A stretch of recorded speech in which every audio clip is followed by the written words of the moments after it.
Hello everybody, welcome to Andrew Broussard Watercolors. Today I'm just going to be doing a whole bunch of painting, live streaming, probably chatting with some people in the live chat, and then I will upload it to either YouTube or Patreon. Just getting everything set up for the live stream. It's filming now. I just like to have a one of those cheap Kindles on the side for me to watch and see what's going on. See if anybody's in the chat. Alright, so that should be going good. Placement is good. And we'll just hang out and paint for a while. This will kind of be like a long run session. And, just having fun. Today, this is the last of a quarter sheet of unknown watercolor paper. It's definitely 100% cotton. I had bought only 100% cotton whenever I was experimenting with different brands.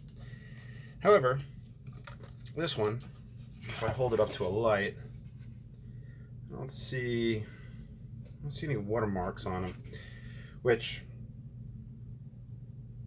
I really don't like watermarks on the watercolor paper, but they do that on the some big sheets and especially the higher brands.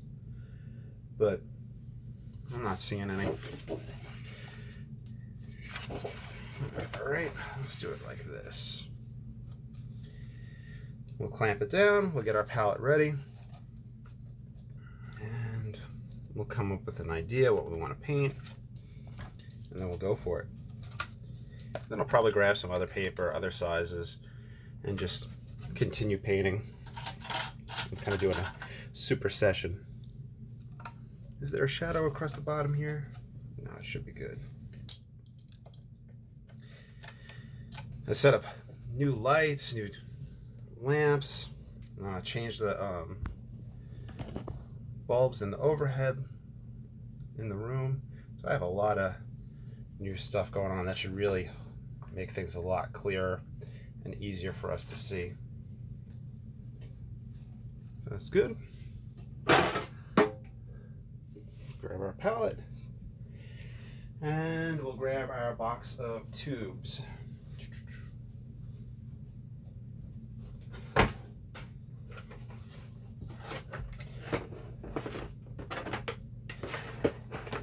Went to the dentist the other day. They gave me a toothbrush, so this one's going to get used for splattering and texture, most likely.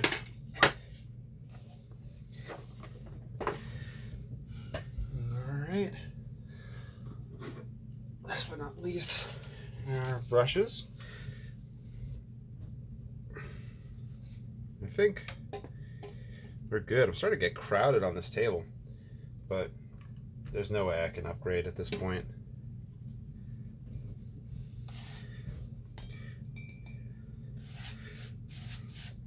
Just gonna super saturate this. It looks like the focus changed a little bit. I'm just making sure everything's cool. I think it is. All right, we good?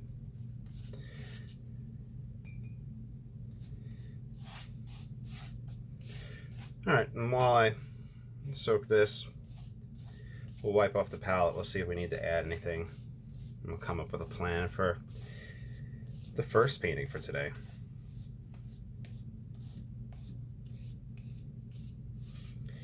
Chances are it's going to be a pretty basic composition. In fact, I might just Google Hudson River Valley painters just to see a landscape composition and maybe just base something off of that.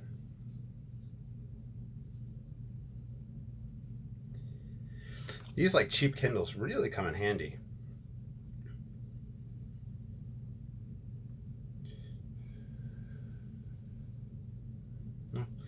Look in a moment, see if we have any ideas. Wipe down the palette.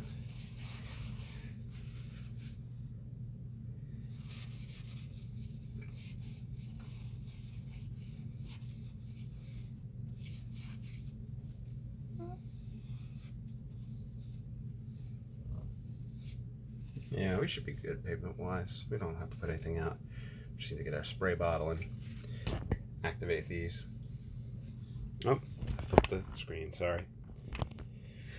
Like I said, everything's kind of crowded, and I'm curious how other people are able to get all these different cameras and different views going on their live streams. But that's part of the learning process. Okay, now that the paper is saturated, this one, like I said, I don't know what brand it was, but it really doesn't seem to buckle that much. So I wonder why I didn't wind up following through with this brand. It might have been the price, but unfortunately, we'll never know. All right, so we're going to use the medium hake.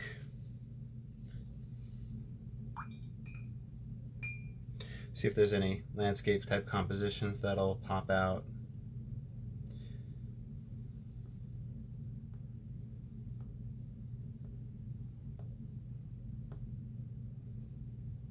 I think I got an idea. I usually paint stream of consciousness anyway. Let's take our raw sienna. This is kind of just the go-to. Start getting some color in the paper. I think we are all good, right? Yeah.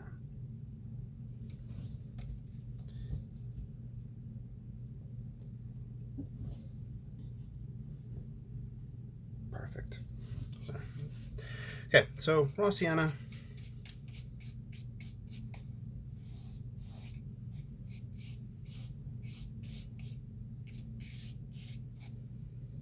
Let's grab some alizarin crimson. We'll just use kind of a basic palette that if you're following along either on YouTube, Patreon, or even if you follow along with the live ones. I don't think anybody does that yet.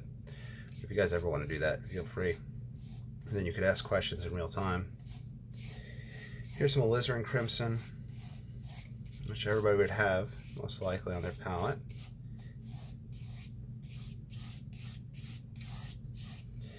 And let's get some ultramarine blue.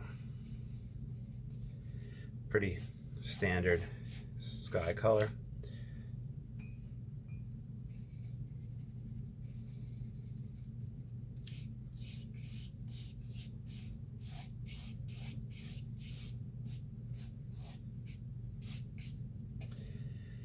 Some Payne's gray.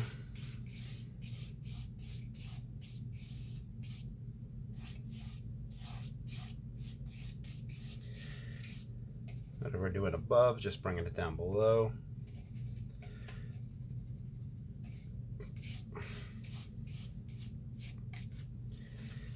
Maybe we'll lift the sun out right here. Maybe it'll be a hazy evening or morning. We might have reflections come down in the water. I'm not sure. I'm not sure if I'll even have water there. But it's kind of just a little me doing preparations just in case. And you can take a stronger concentration of the Payne's gray and the alizarin. That's always a good go-to mauve mixture for clouds if you want to get that. Whenever you paint, this is 11 by 15 sheet, a quarter sheet, I believe. I like to paint to the edges, even though if I was to matte this one, it would be to about here. And that kind of lets me create the whole scene.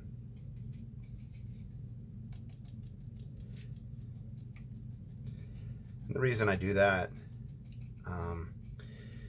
if you wind up painting a lot of watercolors and if you wind up selling some or giving them away, I found that it was easier to do a standard size for mattes, like an 11 by 14 or an 8 by 10, and it just makes it easier for people purchasing, or if you want to go ahead and have a collection of mattes that you could present them in, it makes it a lot easier for the buyer. So usually if I do sell, If I sell online, unfortunately I can't like include a mat because of the size.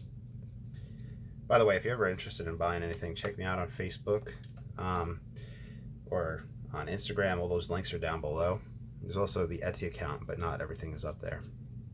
But anyway, if you're at, like, let's say a market or a festival and you have somebody buying art or something like speaks to them, and this isn't to say something about like just everyday people, this is just the same thing was with me. Like I don't have frames at home. I didn't have mats at home. And if you look at something and you go to buy it, like, just a regular person might not have those things. So if you have it prepared already for them, it makes it easy for them and makes it easy for them to give it as a gift. I throw in mats for free, and I mat stuff for my customers, for my patrons. And that makes it so much easier for them. So I could buy them in bulk, mat them. But if they went to go just mat it themselves, it might cost them $20. For me, if I buy in bulk, it costs a lot less. So it's just a thing that helps make things easier on people buying paintings from me. Your move may vary.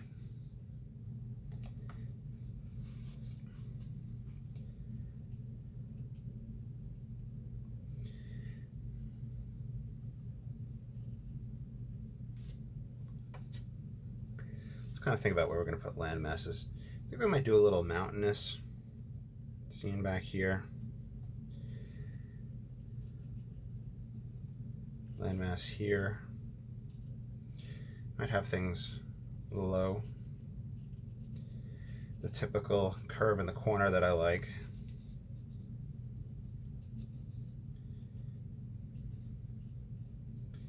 Just placing things in. Regardless of what people tell you, it's very easy to backtrack and wipe away with watercolors if you have something where you're not liking it or you want to change it up.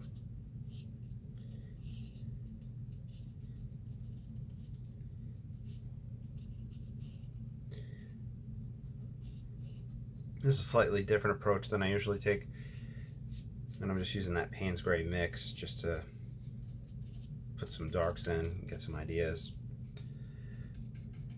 I have grown very fond of the raw sienna toned down with ultramarine mix for just like my earth color. So if I was doing grass or something like that, I've become a big fan of that. Also, the wet and wet stage is just great for feeding in different tones or different colors.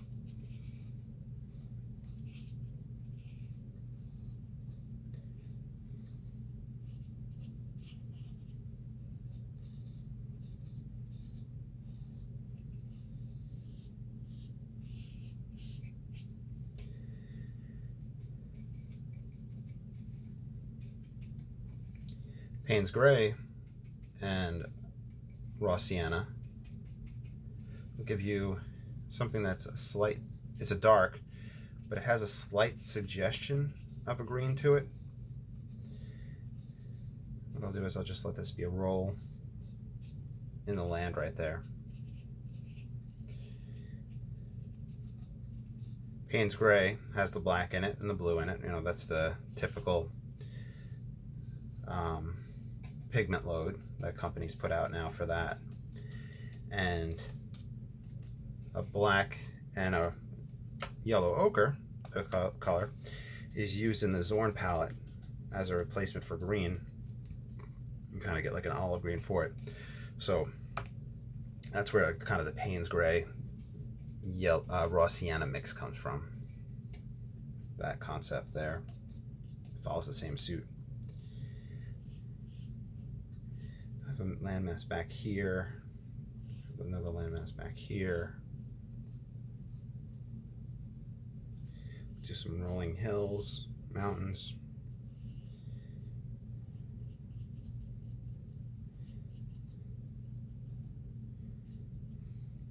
this as a water. You might have a big tree up in this area, and big just comparatively, like a tree line running here. Maybe they'll even have a forward tree line. Let me turn this off. I'm not even using that.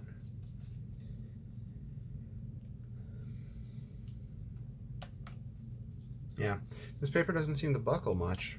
I wish I knew which one it was. All right.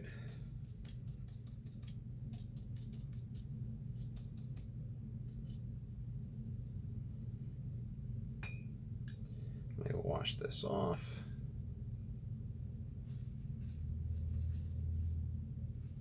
Now, if you watch any of these videos, you'll see a consistency with some of the mixes that I do. For example, ultramarine and a light red oxide, or ultramarine and a Venetian red. Gives a nice go-to purple for far distant objects using aerial perspective. I find that it can be hit or miss with mountains with the edges. Since we're wet right now, I may go in and do kind of a crisper mountainous form on this side. I think I was at Rolling Hills here. So with this, I'll just pretend it's kind of a tree line. I'll do a little bit. And then closer to us, I'm going to want a second tree line. Let's mix some ultramarine and burnt sienna into that mix. Kind of warm it up some.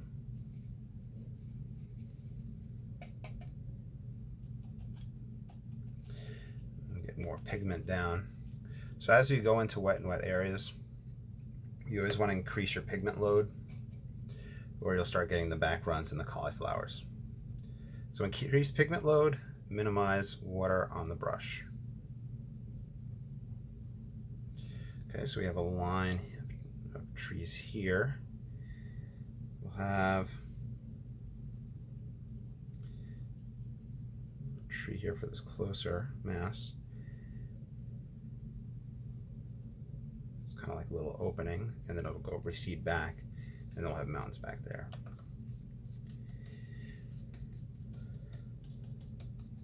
I'm just throwing more pigment into that foreground.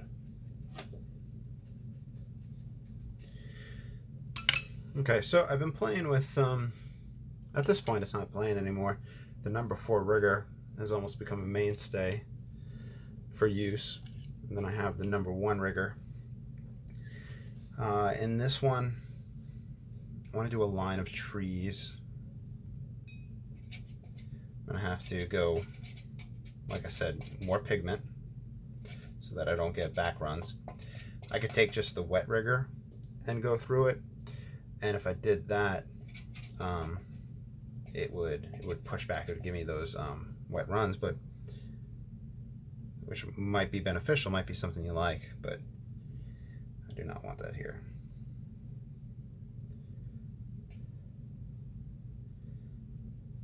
I'll just put kind of the idea. And once again, being wet and wet, these are all going to soften up. Whenever you do reflections, it's best to avoid a perfect reflection. And different levels of reflection will give you an idea as to the windiness of the day, the surface of the water, etc. But I hate to say do, don't, type things, but it really is better to kind of avoid a perfect reflection. And if you do a perfect reflection, I saw one recently on a painting page where the horizon line was up here, and you only caught a little bit of the tree line or the house, and the whole reflection was down here. So it still kept it as just essentially one image, as opposed to a mirror image on a page, making it seem like you have 2 pictures. So we're kind of doing coniferous type trees here.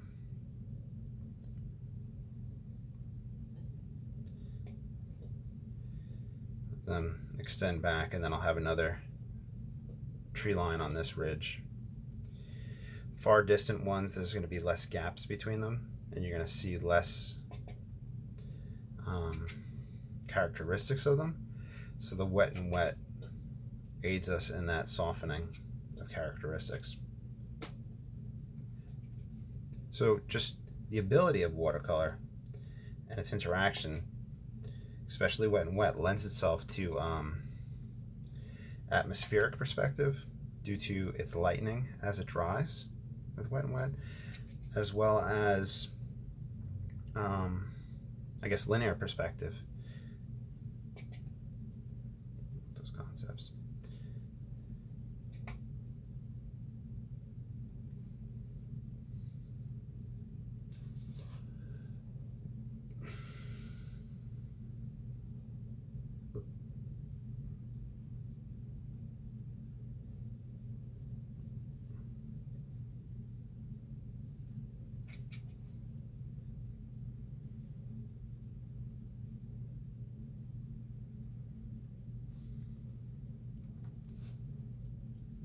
Now I do have to be careful here because, like I said, I want to put those mountains in the background, and I'm going to do that when it dries.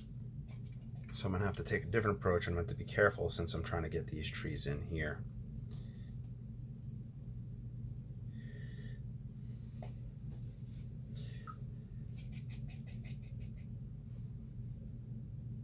This feeding in such a light wash right now for background mountains would cause the cauliflowering.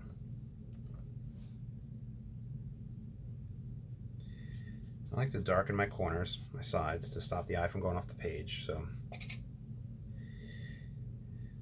you'll eventually find that you have a bag of tricks that you refer to a lot, which could be detrimental at times, I think. But just keep an eye out for that. And that's why sometimes it's fun to switch up palette colors,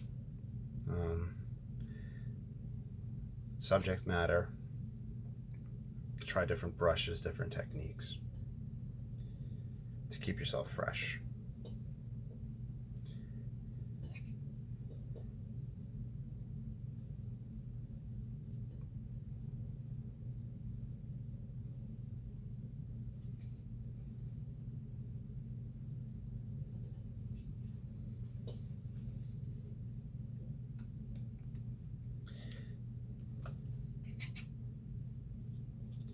All right, so we haven't done any dry off whatsoever. I think I am going to use sap green. See if I could kind of reconstitute it. I find that sap green for me is better from the tube, but I do use it more towards the foreground and at later stages in the painting where I kind of need a more pigmented load. So I'm just using it as a convenience color right now. Then here's some Payne's Gray in it for a dark green. Could probably also mellow out the green with that raw sienna. And all this is to get a dark line of brush along this ridge. Now right now I have a nice straight line essentially. I really want to break that up. Add variety. That variety will slow down the viewer's eye as it travels. And it gives them a longer time to enjoy the painting. Or not enjoy the painting. And halfway through it be like, oh my god, let this painting end. So kind of have that ridge that I was talking about. So that lets me break up this foreground. And it also still has everything pretty tonally close, which is good, so we don't get too stuck in that foreground. Kind of contradicting myself there, but it's all good.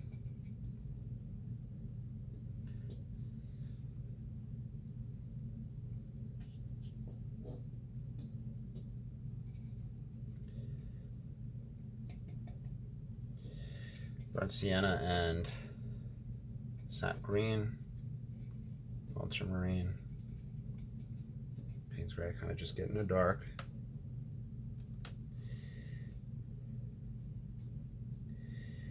Matte line, I'll just right about there.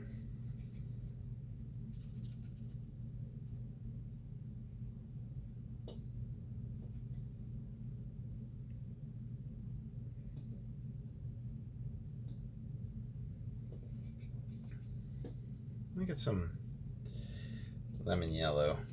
Just change the screen's direction.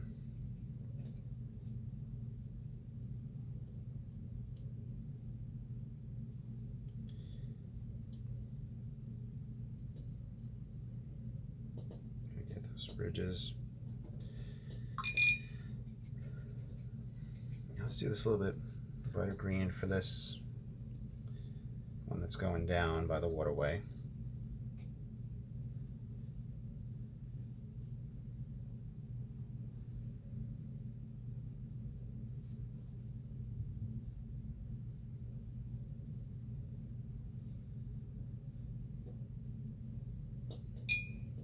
Fact. See, now going light like this, I have to be careful of the cauliflowers in the backgrounds. That's just the main concern for me. Some people like that texture though, so if you like it, then you got more than enough tricks to add those in. Just feeding in a little bit of raw sienna. Add some variety. That might be a nice little place to put a boat. A few people standing around. We'll see.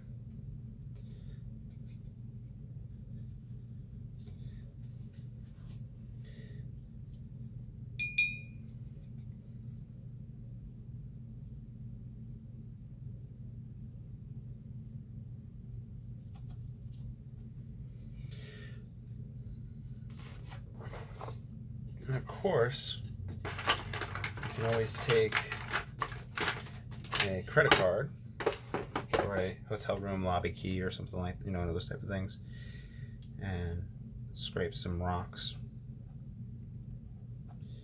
into this. We're gonna have trees that come up out of all this.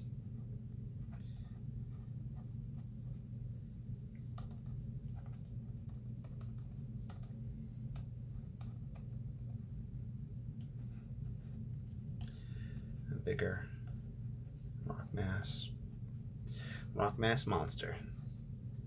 Sorry, it's one of those days. All right, so we have kind of rolling hills leading down to back here. Like I said, down here would be a great place to lead the eye to a boat or some people or a little dock house. Maybe we'll do that in a bit, but that's something I'd want dry. Feed a little bit of tonal variety here.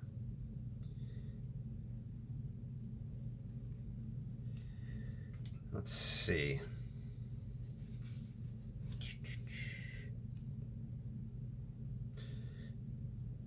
We're starting to get dry with it.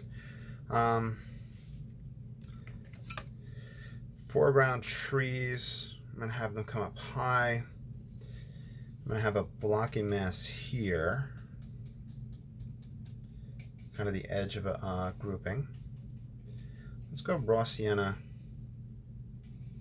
burnt sienna, sorry, Payne's gray.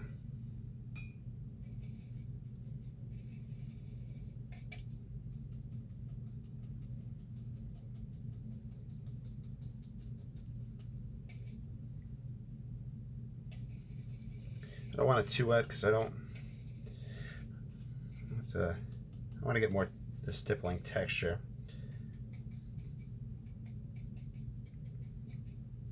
So all I'm doing is just taking my rag, drying it. You could also pull water out by pinching at the right there at the base.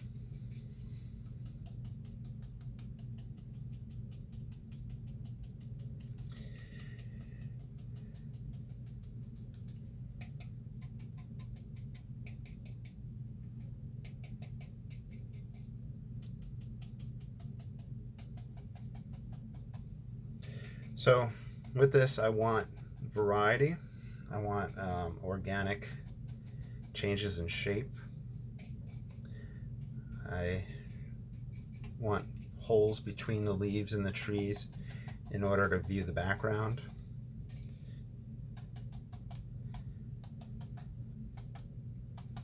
Bring it out to this point.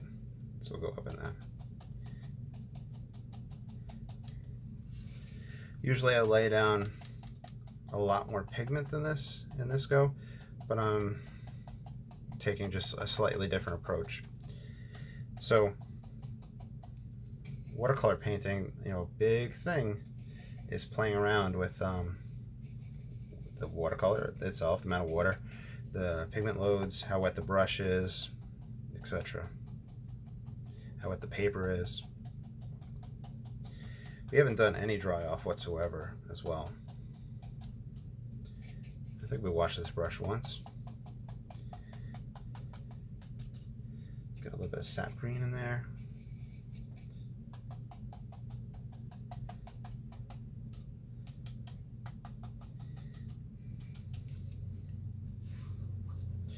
I think this needs to lighten up. Yeah, so I'm just pulling it up. It's still wet, and if it was giving me issues, I could have just wet it and lifted it up at that point, and that'll hopefully give that idea that this is closer, receding back down because it's not as crisp, not as tonally dark and whatnot. Okay, number 4 rigger with raw sienna, burnt sienna. You could also use burnt umber. Use anything really, and we can put in these tree structures here. It's not popping against that background, so I may need to darken what I use there, or I may just go for that moodiness where there's not too much of a pop taking place. So 2 things I always like to talk about in the videos at this point. I could put these lines in and then pass back over them if I want to darken them up, or I can let it dry and then put a second line on top that's not directly overlapping, and that'll give me a depth to those areas.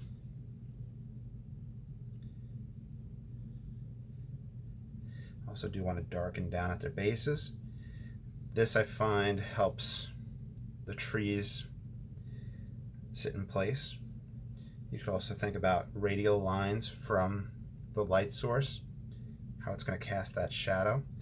So from the light source, a shadow would be directly towards us. Here, it's going to be out on an angle. And that radial line will help set the mood for everything. This guy's going to be completely off the page, off the underneath the mat, but like I said, I find that painting to the edge is just a good concept, especially when you're making up a scene itself. You're creating a world. Let's see.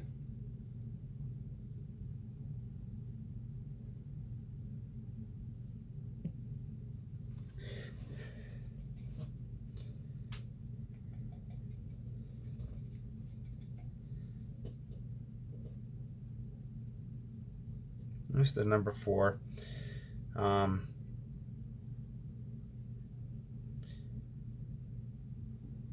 Use these rigger, the script liners. They go by different names.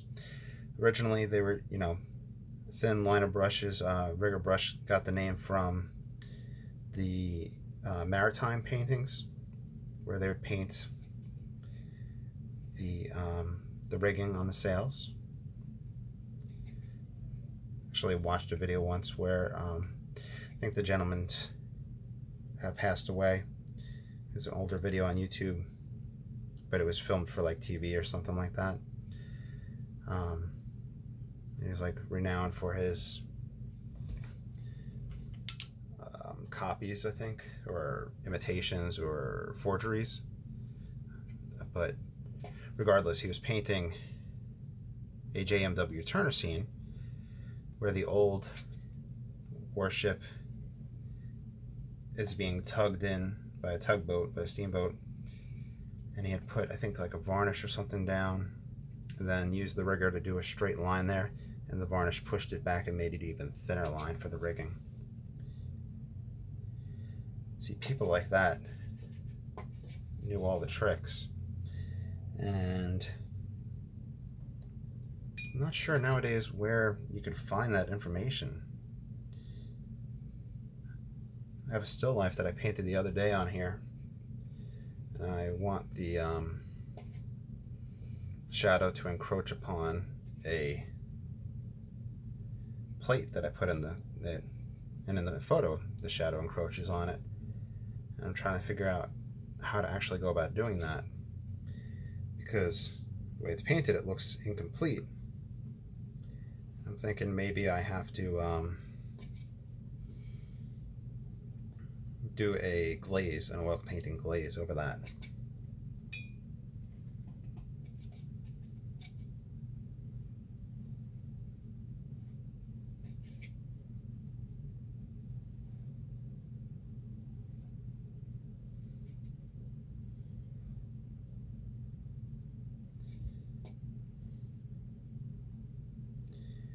Twigs, branches, a little grass, just little marks.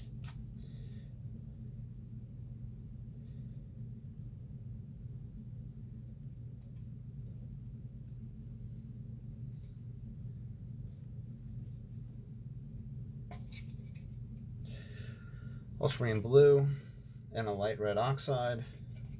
I believe that's a decent enough mix for kind of the shadow side of the rocks that we scraped out. So you just kind of throw that in there.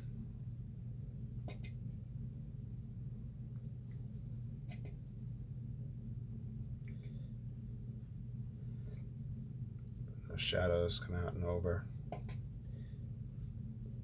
Shadow's going to go out on this side.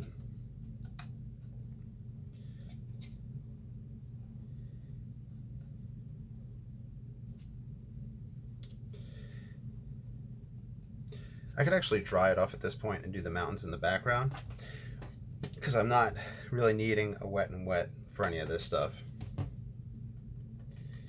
unless I wanted to pick out little wildflowers. But if your painting is dry, you can wet in that area to pick out, like lay pigment down and then pick it out with this, or you could use a razor blade's edge to pull it up. Let me do a dry off real quick. If you have headphones on, watch your ears.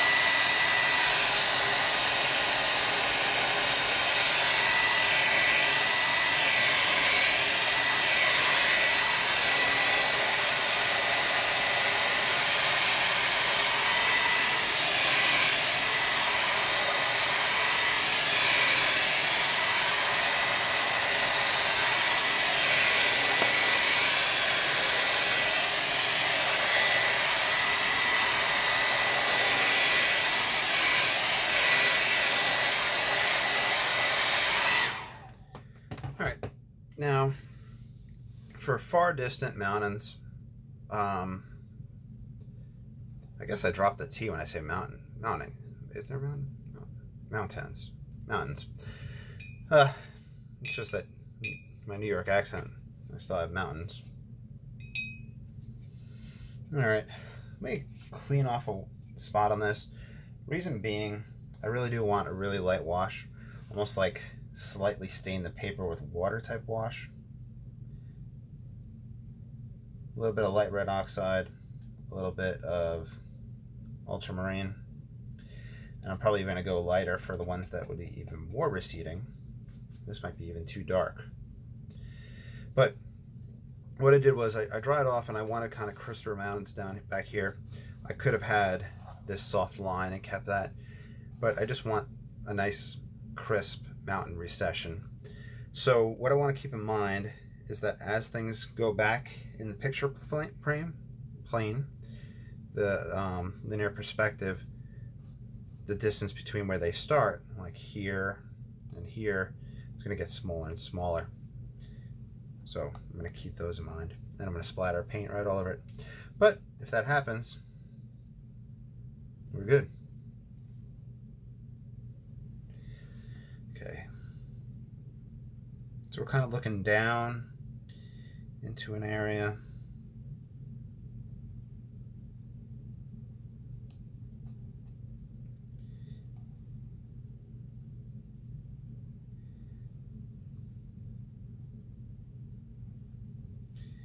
This is a pretty close object.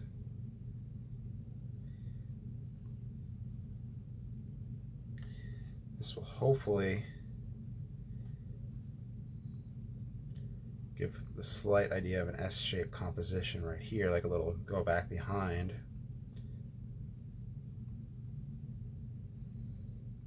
And it is close enough that I can feed in some color variations in it.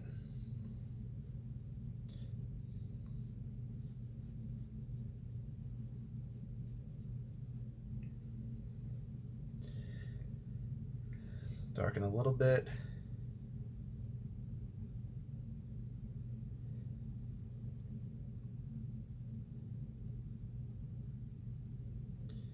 Feed a little bit of variation in it. I may even come over it and paint a closer landmass. Now, I could just go back and forth drying, because as I overlap them, they're going to bleed into each other. Or I can do my very, very far mountain and then paint over that with that medium one. These are just made up, so.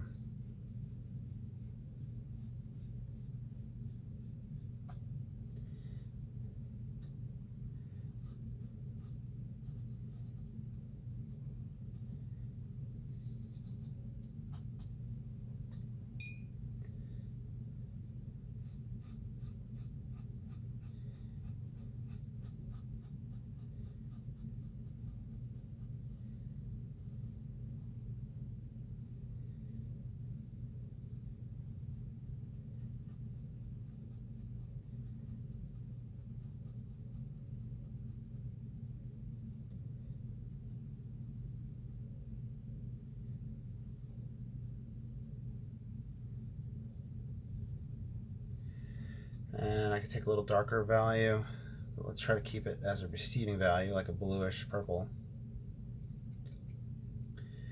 And I can do little ridges. That might even be too strong, but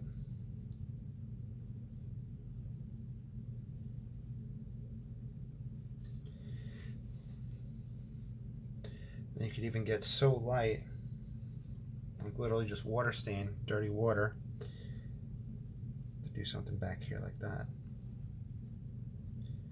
And that'll just give the faintest hint. Okay, let me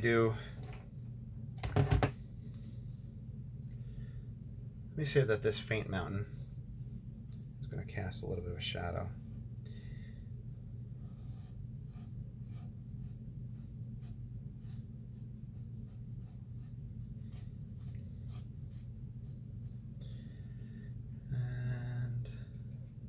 Do the lightest of Payne's Gray Wash just to darken up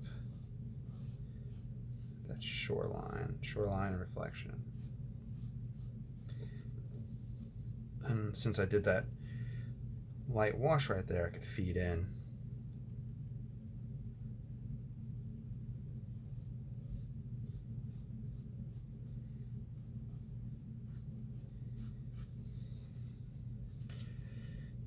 Alright, how's everything looking?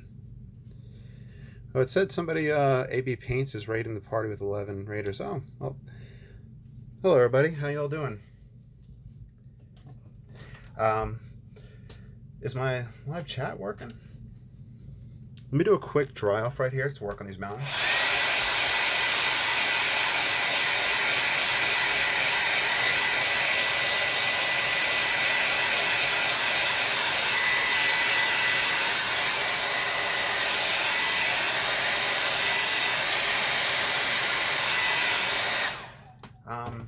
I'm not really sure what a raiding party is. I think a channel that it was currently streaming will then say, hey, we're just going to go check out this other channel. And I think the people that are in that chat did it. I'm really not sure. I'm not really good with Twitch.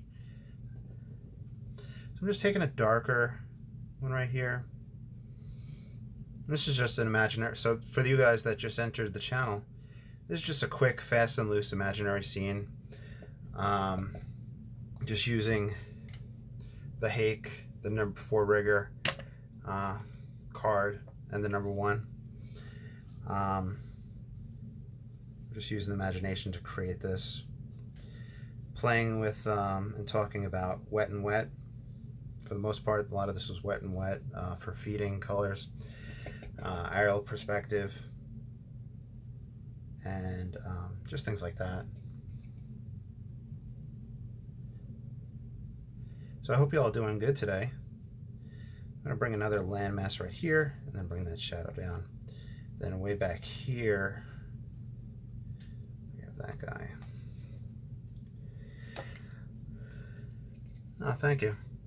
So like I said, just kind of like winging it, which I usually is what I usually do. But what I'm trying to do is getting this to seem to recede down and towards the water. And I'm thinking I might just put a little boat house, small little people in a boat right in this spot. Probably do need a little bit more foliage in this region.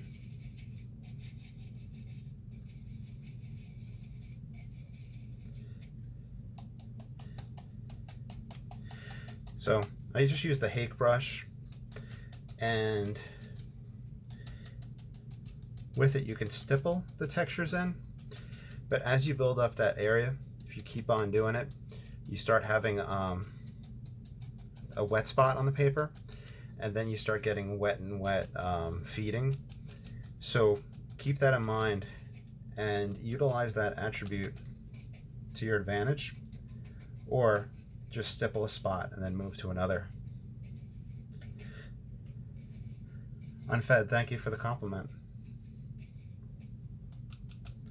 So I want that dark tree line right here with some of that undergrowth. Then I want you to be able to see a little bit through these lines, and then have this on top. And with watercolor painting, you get a drying shift and things lighten up.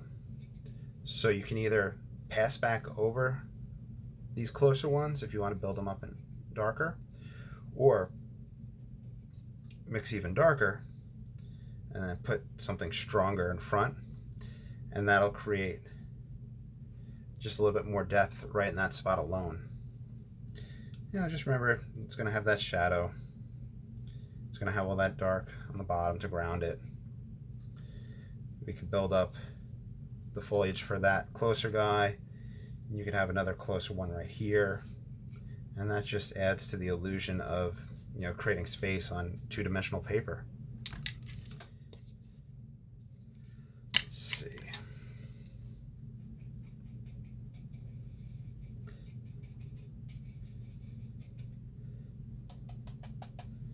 Let's grab.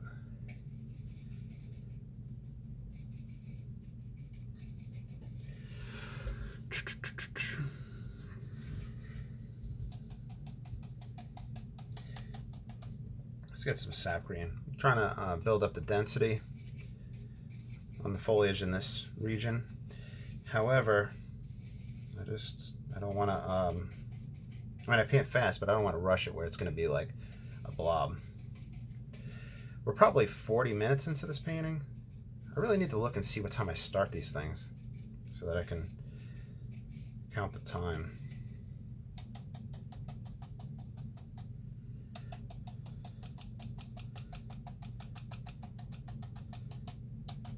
And I could let it come up into a blob right here. And I could vary the density. So you see how this is getting denser. Let me play. And I put this bush line right here as well. purpose of this is to stop the eye from going off the page. So it's just a very common little thing that I utilize, little compositional device.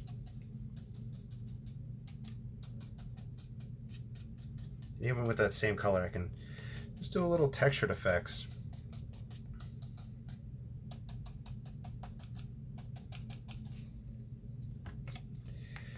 And of course, you could take the number 1 rigger and play as much as you want and use it for calligraphy type strokes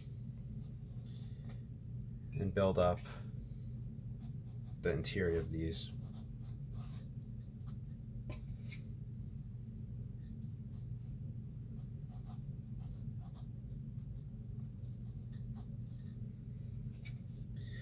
In fact, I mean, we have a few of these rocks that we just scraped out. You could even put a kind of a dead trunk right there, and that'll kind of break that line for the eye.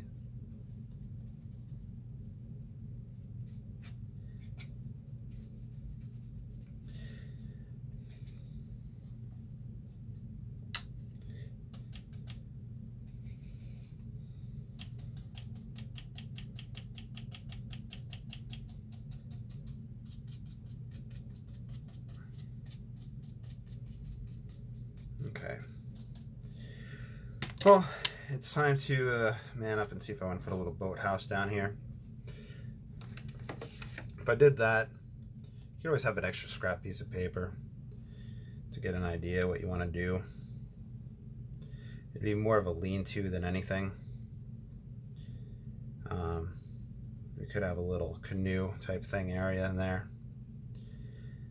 The rigger, get that big sail, the reflection down into the water, depending on how far it is. We could even put very lightly the illusion of people down there alongside that. So let's see. That's probably what I'm going to go ahead and do, is just do a little lean-to type building on the edge. Yeah.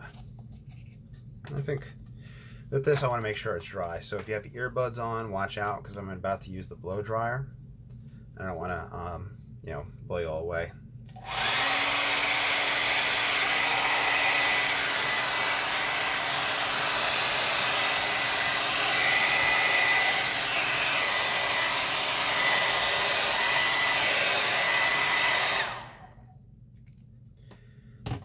Okay, so I'm going to take the number 1 rigger.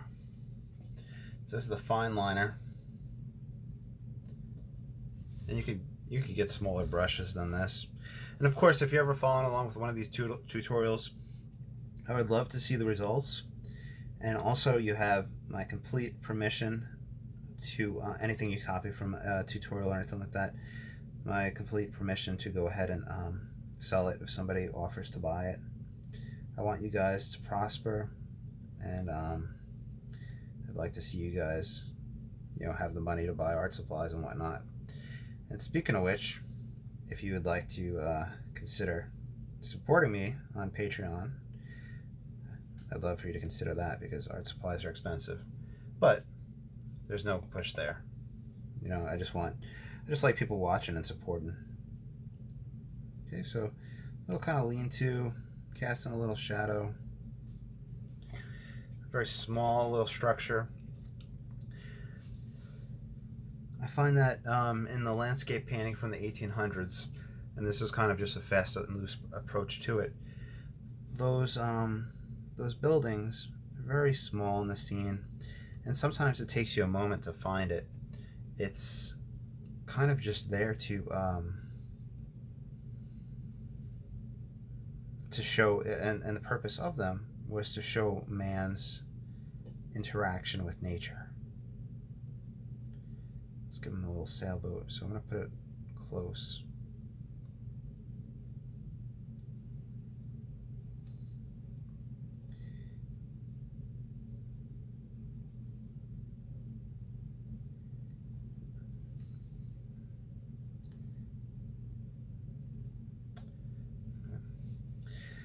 could even think that, you know, maybe you'd see a little bit of something there. Probably not. And then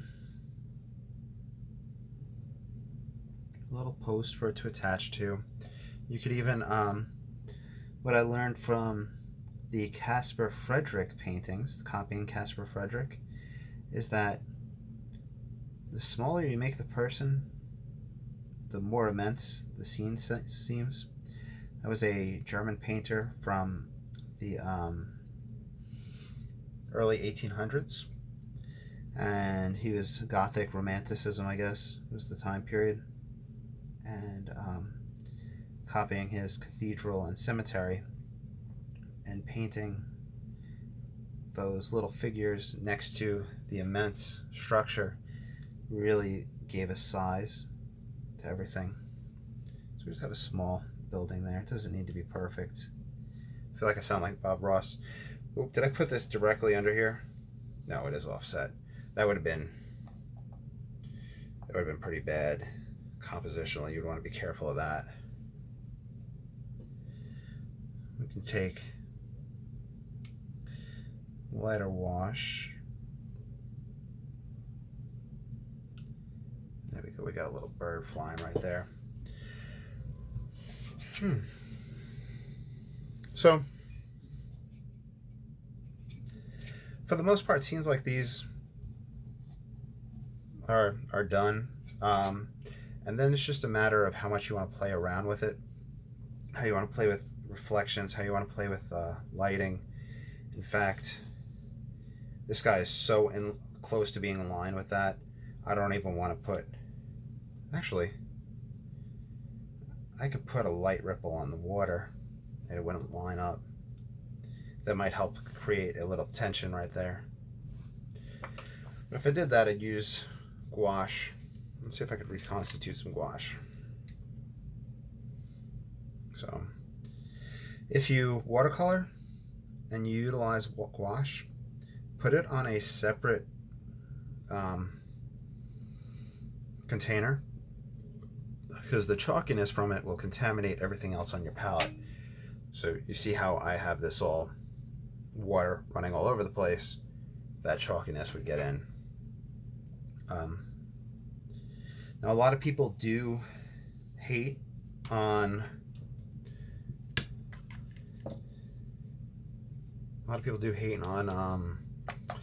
white paint in a watercolor, but to give you guys a little bit of a history lesson, I believe the white paint became popular in the 1800s, and it was who was it? It was like the Victorian era and all that.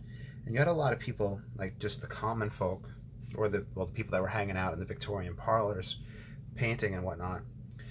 And I think there was a big move by artists to try to distinguish between amateurs and professionals and whatnot. And art critics would put out books on how to read and interpret the paintings and whatnot. And I think the art critics were very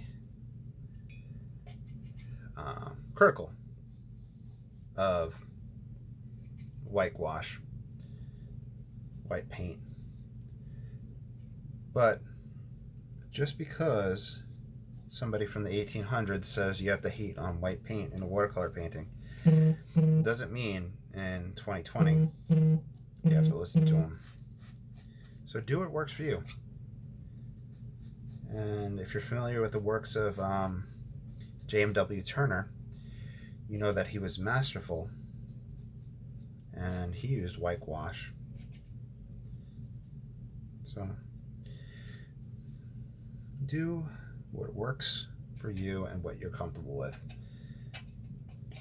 The only time that restriction of gouache should ever take place is if you're submitting to a competition or something like that. I've never done anything like that. But if you're submitting to a competition and says no white paint, and then you say, okay, those are the rules, you know. They might say, oh, okay, it has to be 8 by 10 only or 11 by 14 only. You know, it's just part of the rules. So how are we looking? Should we leave it like this? Do we need to build up this density a little bit? That's going to be, the mat's going to go to about here. Let me, in fact, lay a mat over it for y'all to see what it looks like so far.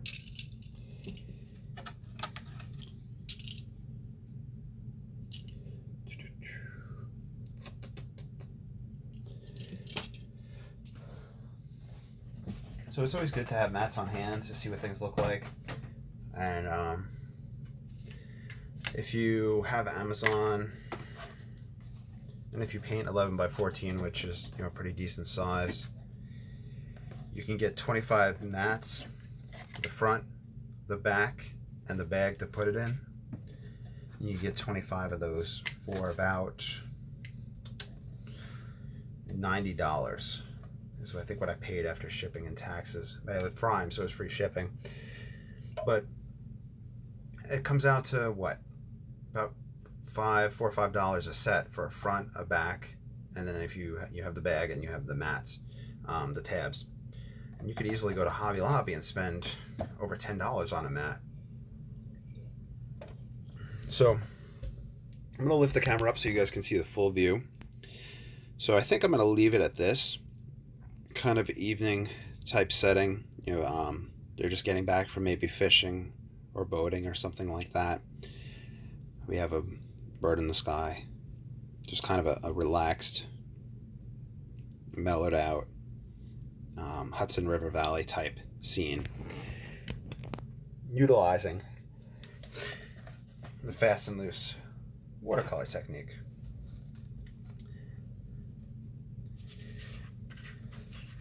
Now, I'm going to switch papers. I'm going to grab a paper and start one from the beginning. So let me grab a piece of paper. That was from the beginning too. But I'm just kind of doing like marathon painting today, exploring with how people like that and how they interact on Twitch. So what I do to tear my paper, I use 100% cotton. This one I'm pretty sure is Stonehenge Aqua paper. The other paper was just paper I had lying around. It was good quality paper. I really liked it. This is 100% cotton, good for its price point. $4 for a 22 by 30 sheet of paper. This one I already folded in half, the larger sheet. So I was left with a 22 by 15, I guess. And then I'm folding this back and forth a few times, and I'll just tear it along that edge. Cotton paper, 140 pound paper, I find is really easy to tear. The Bockingford, which is the 100% alpha cellulose, I find that that's hard to tear for me, but cotton's pretty easy. So I just folded it back and forth a few times, just started off, and then just pull along the line. Very rarely do I have a little mishap. I mean, here's a little mishap, but those mishaps get hidden underneath the mat itself. So there's really no need to be concerned about that when tearing paper. The first few times is definitely nerve-wracking though. And then you just get to the point where you're just like, oh well, you know, it's like driving a car.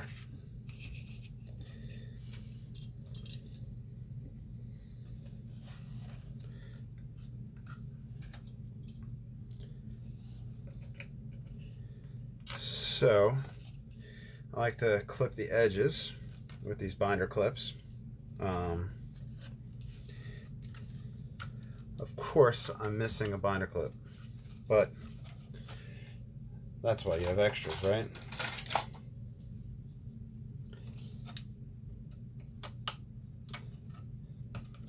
Now, I'm going to run in the room real quick.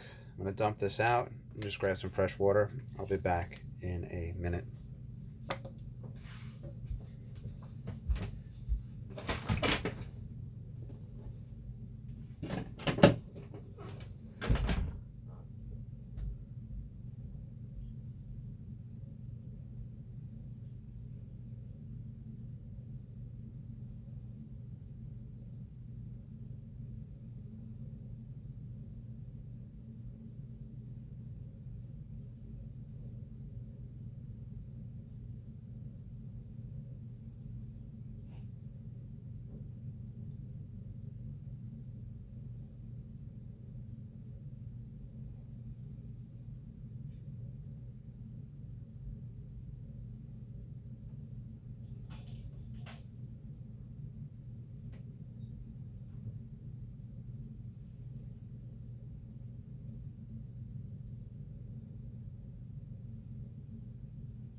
All right, I'm back with some fresh water and a relatively clean brush. And for this one, I guess that painting you would kind of call wet and wet with a direct painting application. And we'll do a wet and wet with kind of an additive and subtracted method. I'm going to grab, like right there. So this is a palette I have set up for it's kind of a two, three color palette. I take the phthalo green and I mix it to get kind of a neutral color with quinacridone rose. Very beautiful color combination. And I think I learned about this one on, I think Gurney's Journey. I don't know his first name, but he's like a really fantastic painter and he has a blog and all that. I think he has books that he sells, etc. I don't have any of his books or anything, but he's a definitely masterful professional painter. He has a lot of good information. So that's my phthalo green. I'm going to leave that tube out because I find that I do have to add more. I use burnt umber, which when mixed with the phthalo green kind of mellows it out. So if you have phthalo green, you're like, okay, there's nothing in nature that looks like phthalo green. I need to mellow this out. That burnt umber works really well with it. I had originally added it, as kind of a darkening agent for this mixture, but I was just so happy with that result that I've now had like a triad of those three. Then last but not least, if I could find my twin rose, I've been in the process of organizing the art room and all that, because we rent a 2-bedroom house, and it is, I let her take over the whole rest of the house, and I just said, I'll just have the one art room as my man cave. I think it works out really well. Did I not put a Quin Rose in here? I'm gonna have to refer to my bag of extra paint.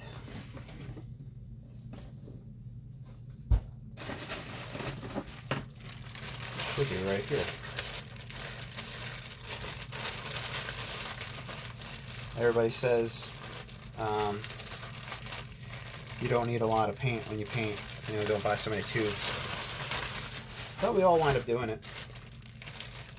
Skeleton rose right there. Kind of embarrassed that I'm taking so long.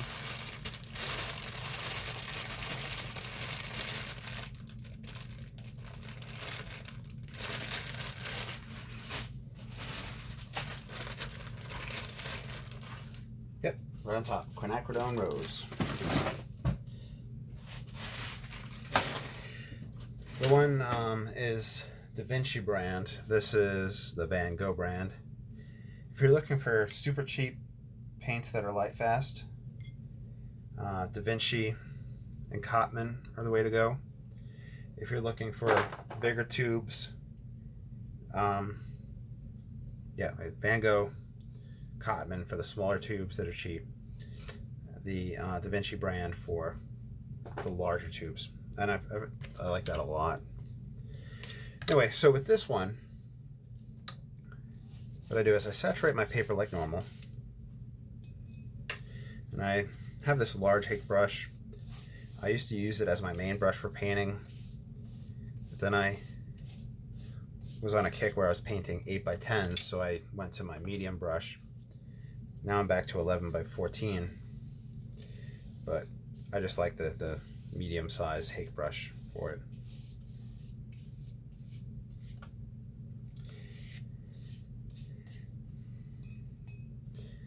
It's the Ron Ranson Hake brush that I use, which is kind of a pre-worn Hake brush. I will try to find a regular Hake to show you the difference.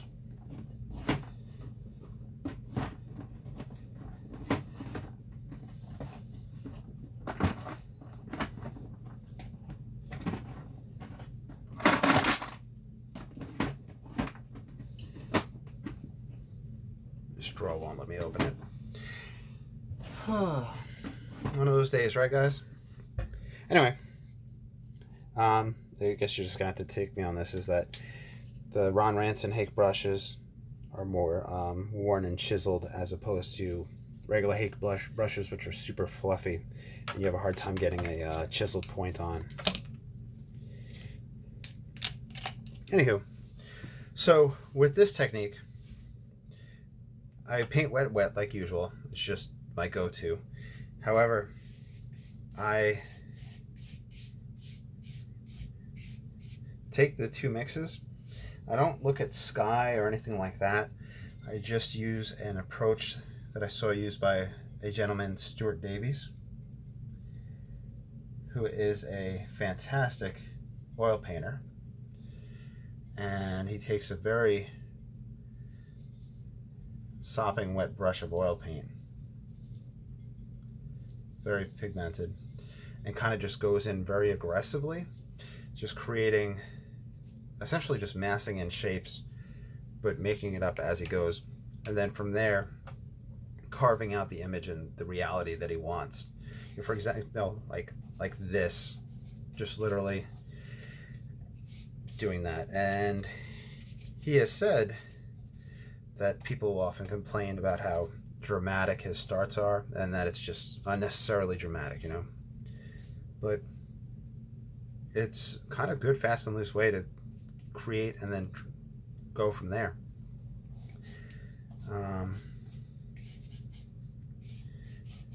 It's very similar to an approach by a watercolor painter. I believe Mind of Watercolor has an approach that he calls spontaneous painting, where he'll feed in and then wet and then I think dry off, and from there kind of accentuate and whatnot. I've even saw a guy on YouTube for the American Watercolor Society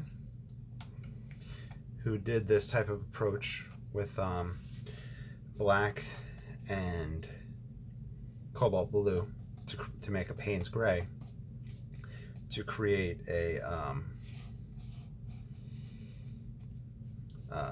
foggy scene, and he poured it in and lifted it up, moved it around. I don't really do the lift up and move around. Now, where my approach kind of differs from those guys, and I'm not saying like I'm unique in this, because there's probably millions of other people out there that do this and I just don't know about it, is that I'll put it in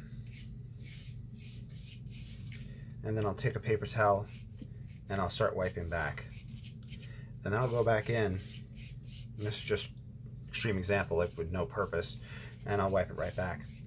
And the back and forth is to create foliage texture, tree texture, sky tones, to change things to where I want it to be.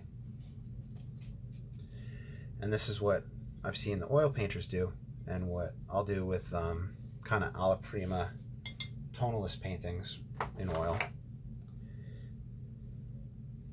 And I wind up using a lot of paint with these though. So the $3 tubes aren't too bad.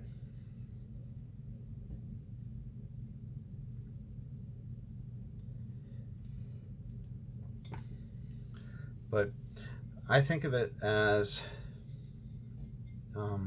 when I was in college, I took art classes on the side at the college. My degrees, math and physics, art to kind of keep me sane. I feel it's very reminiscent of a charcoal approach, where we'd have charcoal in one hand and an eraser or something to wipe it back in the other. And there was a lot of additive and subtractive.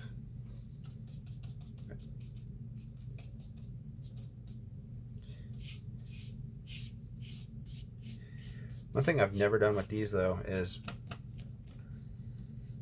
start glazing color at the end, and one of these days I might do that to start like changing the overall value.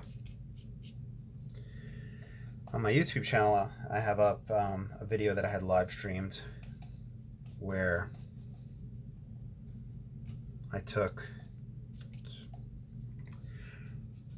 3 different colored papers, a white paper, a blue toned Bockingford paper, and then a cream oatmeal toned. And I painted the same scene, which was from a photo by a friend of the Sahara dust in Texas. And that was an experiment to see how the paper affected it. And then we also did glazing with that one.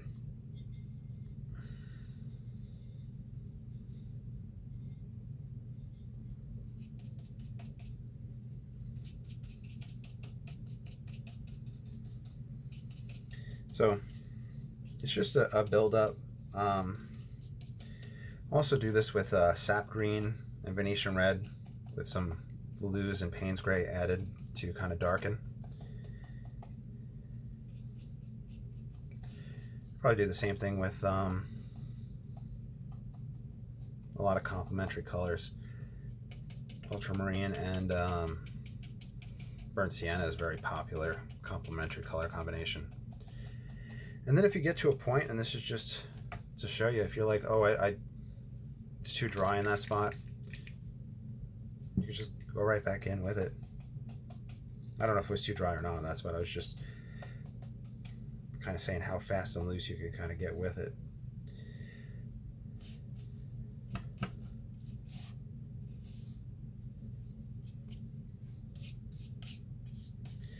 Usually I do like a moody scene with these, but that swipe of like light coming from the sky is making me think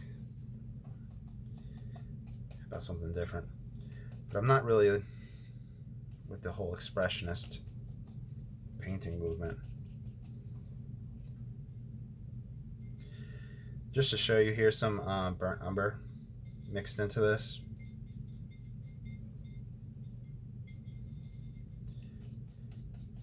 And that'll start changing your tone and kind of make it more natural if you want.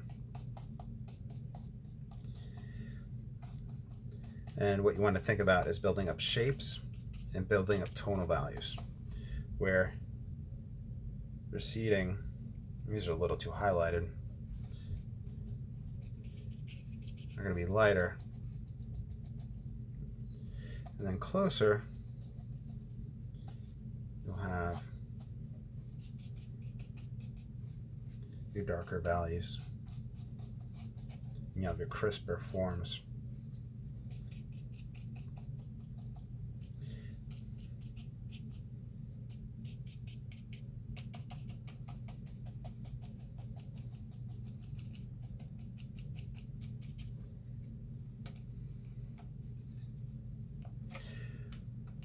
I recommend 100% cotton. This is the Stonehenge Aqua paper.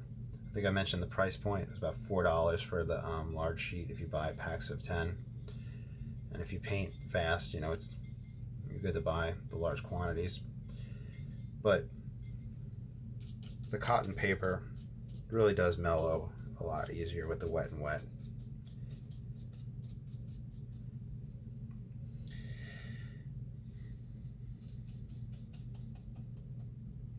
See, this is not something I usually do, is this light beam. I'm trying to think of how I would do it. It's not going to be so bright that you wouldn't see anything through it. I'm just going to feed it in a little bit.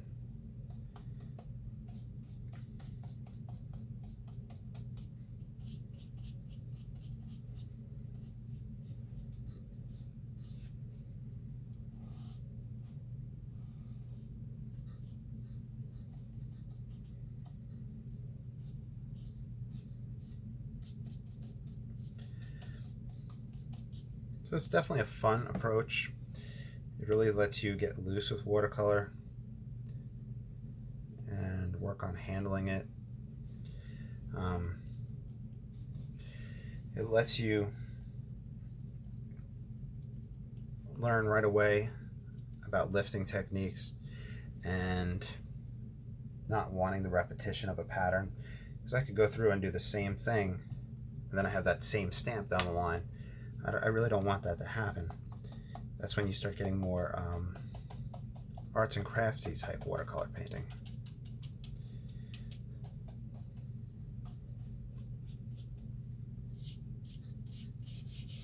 See here, we wiped that area dry, and we could always spray back in if we need to.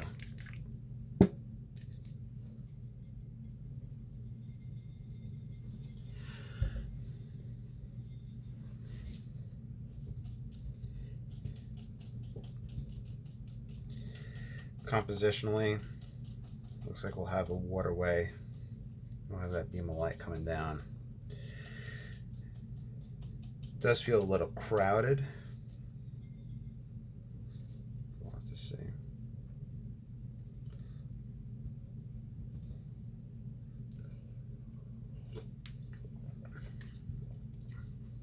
Let's move away from the hake for a moment to demonstrate some other stuff that can be done with this method before we really try to solidify what we're doing.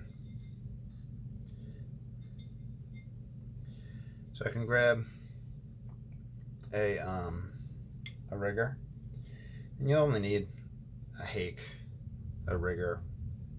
You probably don't even need the rigger for it, and a paper towel.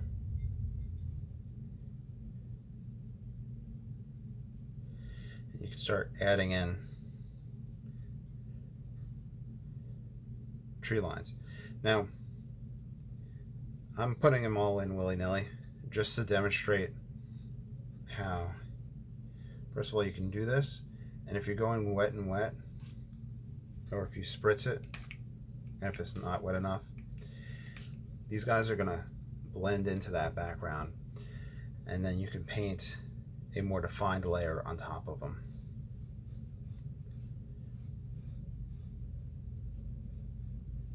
So right now it looks hideous, but as it blends out, or as you lift, as you put another layer of trees in front, as you put more pigment, you create depth.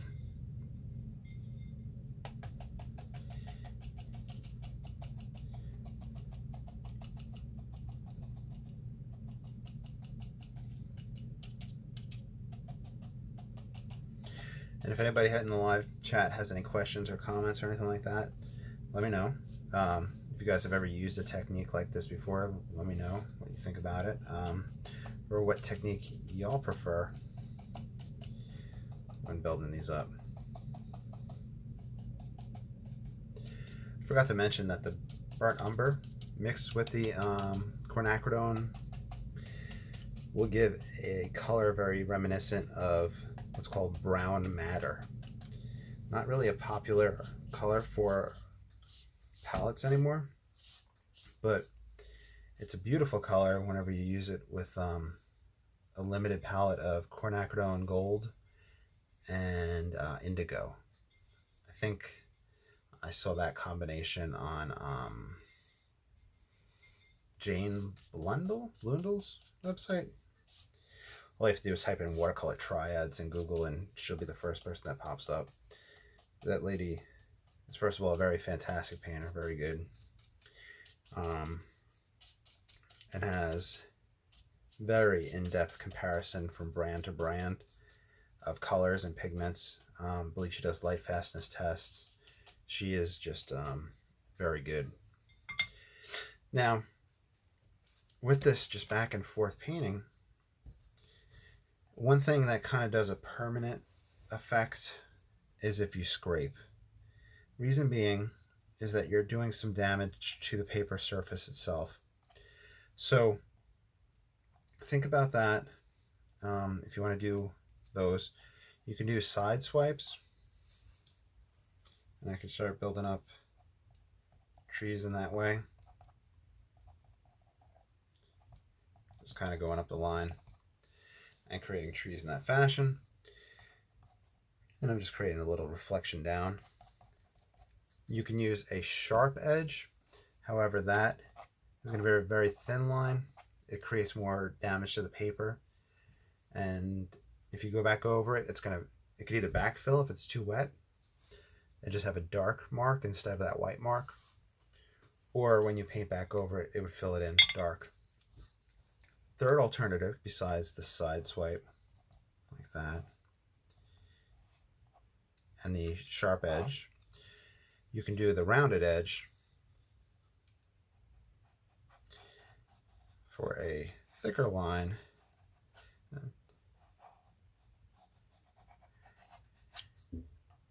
You do run some risk of paper damage with that one too.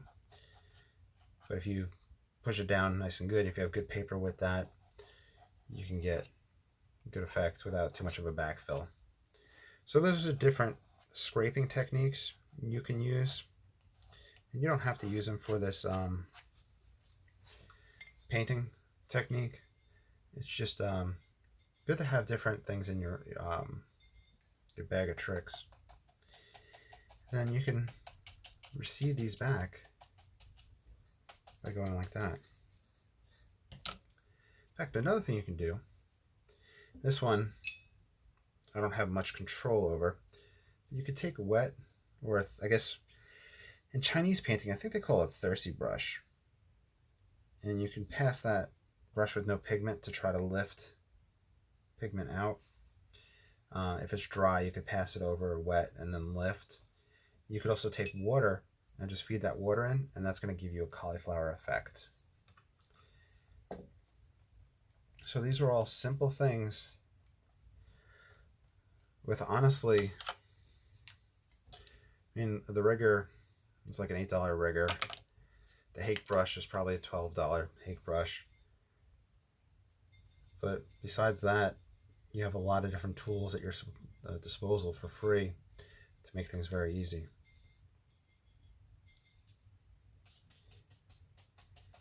So now, let me go back to building up this composition and building up the tonal values and the shapes. I might actually have to take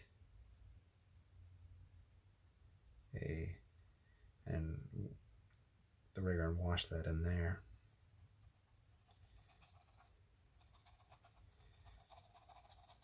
And just have it lighter where that beam passes over.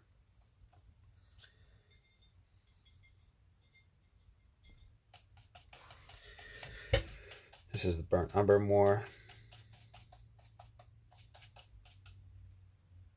We'll do kind of a more radially radiating out from the center type image.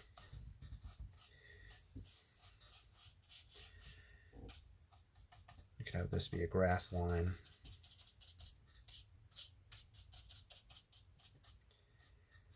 Kind of a high grass line, but maybe we'll do a layer of trees over it. And I'm just pushing pigment around. It's like oil painting.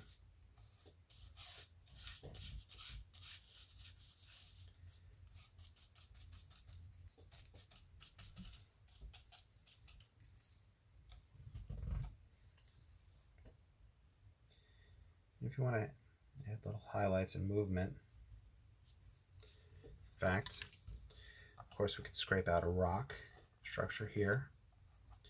And this is just a combination of those scraping strokes that I demonstrated for you earlier. If you like this scraping texture, YouTubers Joe Menza, Stuart Davies, and Stephen Cronin. I'm going to bring their reflection down. I think I might make a second waterway right here. And Stephen Cronin, so I mentioned him. Those people are very proficient at scraping and utilize that in, I'd say, most of their paintings, especially Stephen Cronin and Joe Menza. So give them a check out. I admin a painting page with Joe Menza. He's a really nice guy.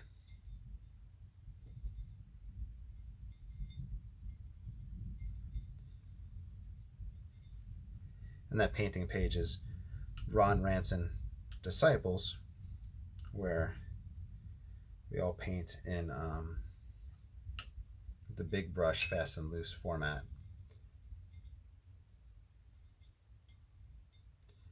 we have people of all painting skill levels there. One of the friendliest groups. We rarely ever have drama on there, so if you're into that, check us out. And we would love to see what you guys paint. We've actually been talking about starting a page for other media besides watercolor.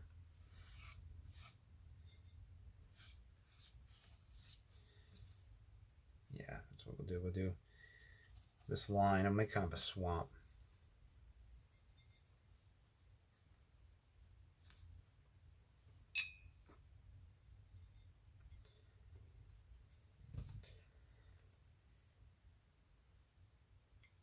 So you see how much pigment I wind up using, how much paint I wind up using for this.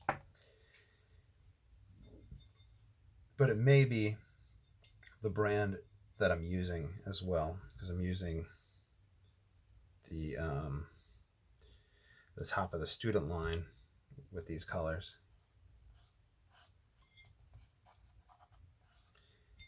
I'm going to build up as dark as I can.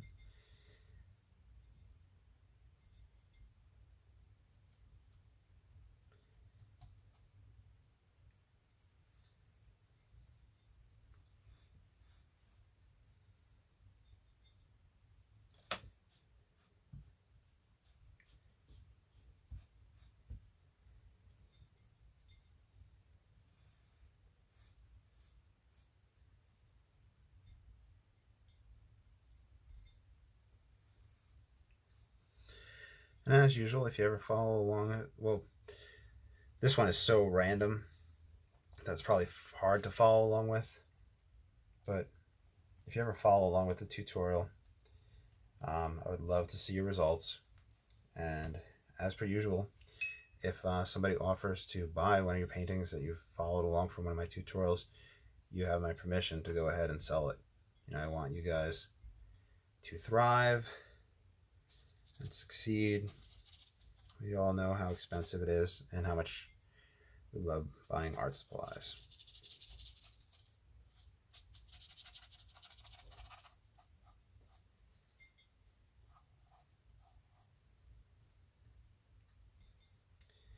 And then it's just kind of like, it's additive and subtractive. It's almost, like I said, like the charcoal painting, and it's also like carving. And just going back, with clay and adding and subtracting back and forth. Don't be afraid to wipe with your fingers. Of course, there's the painters that spit on their painting, but I don't know. I've never really done that. I don't really have a desire to spit on paintings.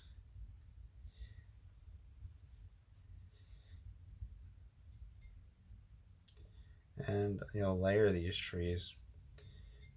The number 4 is good for more pigment at once.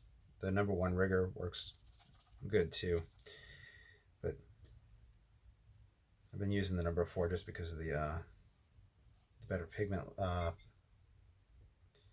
capacity. I'm trying to get a little dry brush right here for a little bit of ripples. Then in fact, why don't we scrape out structures here.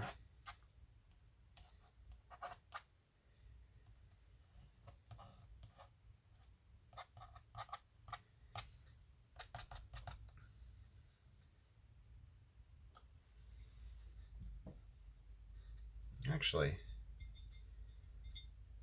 if we want, I'm just going to put pigment right here.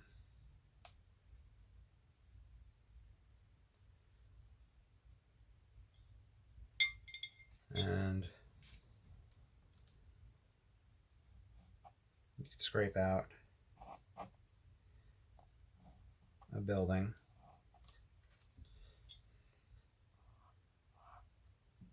Just like maybe a small fishing hut, fishing camp. Put a little alongside it.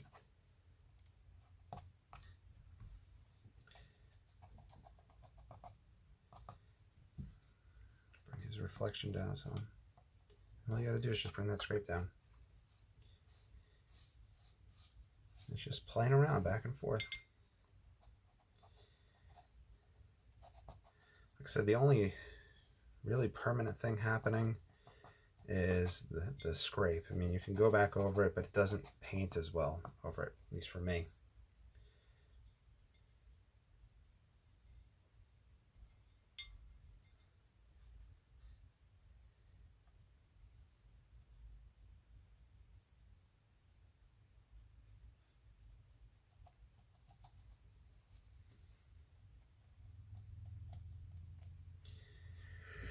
Stand up for a moment.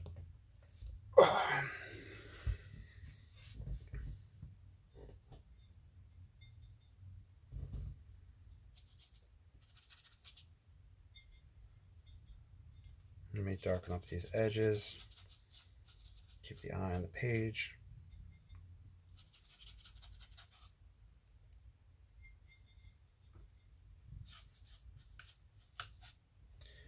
So we haven't done any dry offs or anything like that. We started wet and wet. The only drying that really took place was natural drying or through the use of the paper towel. But we saw very quickly that we can use the spray bottle or just the brush just to add more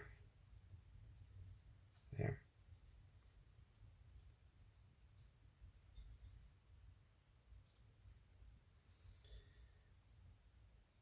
Sharpen up the edges of this building.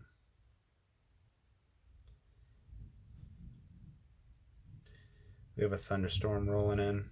I don't know if you could hear that in the background. Last week I was doing a live stream and 15 minutes into it, the power cut out.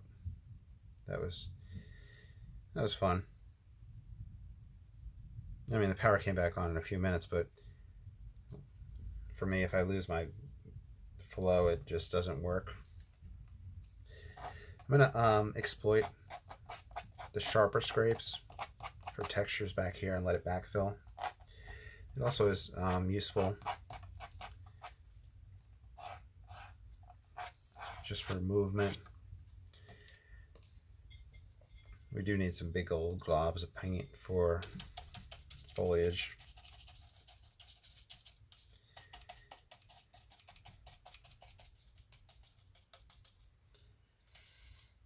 Oh, we got Razatron, Raz, in the live chat. How you doing? Just demonstrating kind of a fast and loose watercolor using phthalo green, quinacridone, rose, and a little bit of burnt umber. Good, you're relaxed. That's good. How are things up in Canada?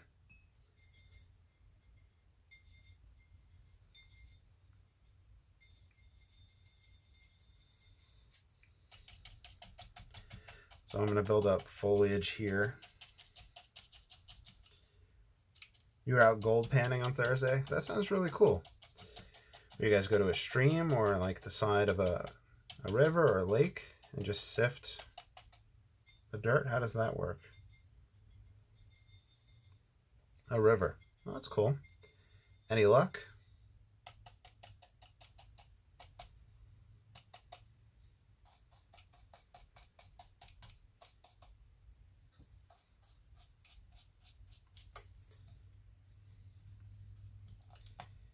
See here we pulled earlier.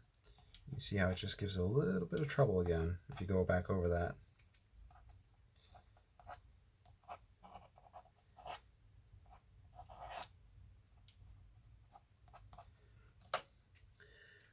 You look for black sand, about to sand home. No luck yet. Okay, I'm guessing you, what do you have, like a tray outside your house that you put the sand in and like you physically like dig through it, or how does that work? Black sand is usually iron, sand, and heavy. Oh, that's cool. I wonder if they make pigment out of black sand. Earlier today I was talking about some oil paints from the Williamsburg brand, and they are made from dirt from the earth. And they had sent me some from paints from like made from dirt from Italy, dirt from France, dirt from Georgia, things like that, which is like really cool.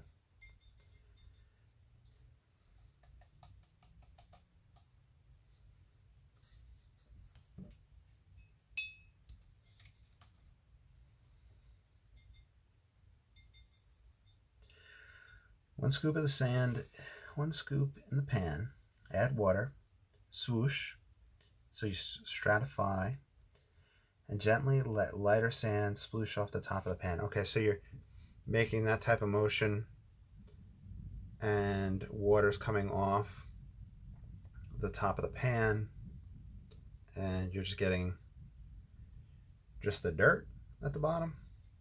Or does the dirt leave with the, is it lighter than it is gold?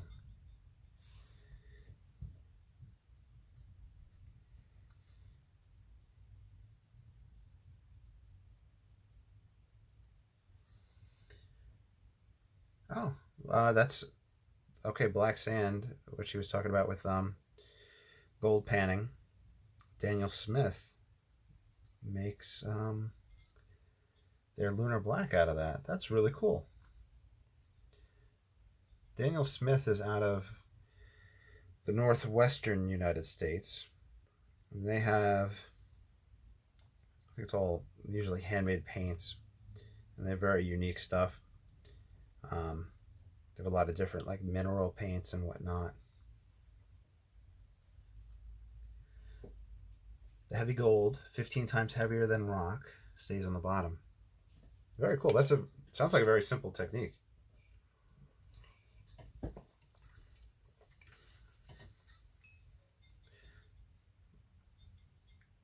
And it's probably like fun sifting and just like anticipating and waiting for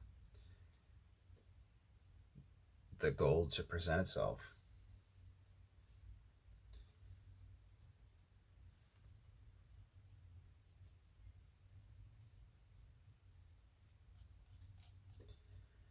Simple and calming, yeah.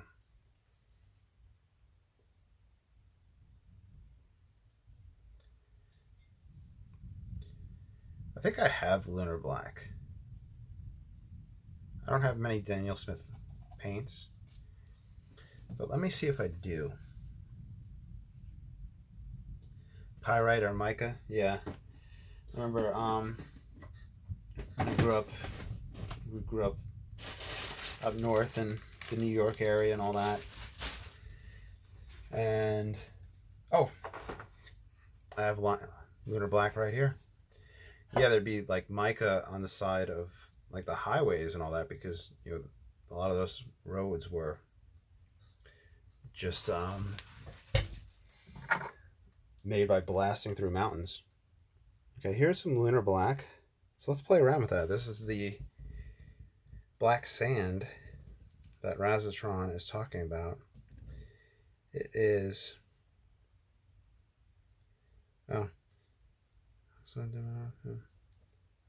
Mars Black Oxide de Fer Noir, PKB 11. I'm not sure if that's a synthetic or not, but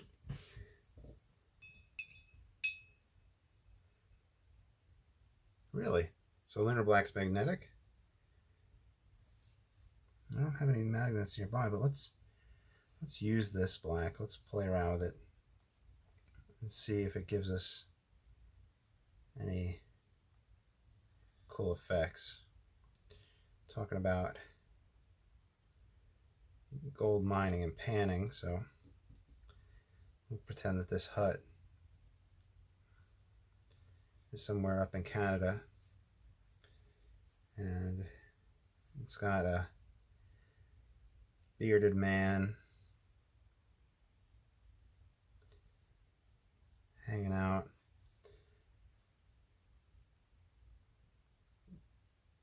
Going out and collecting water from this river. And he comes back and he puts it in a pan and he tries out. And if anybody comes by, he says there's gold in them hills.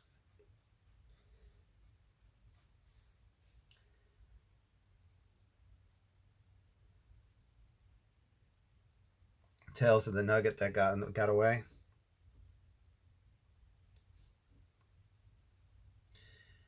That must be fun if like you're a little kid or if you have kids to take them out and do those type of things.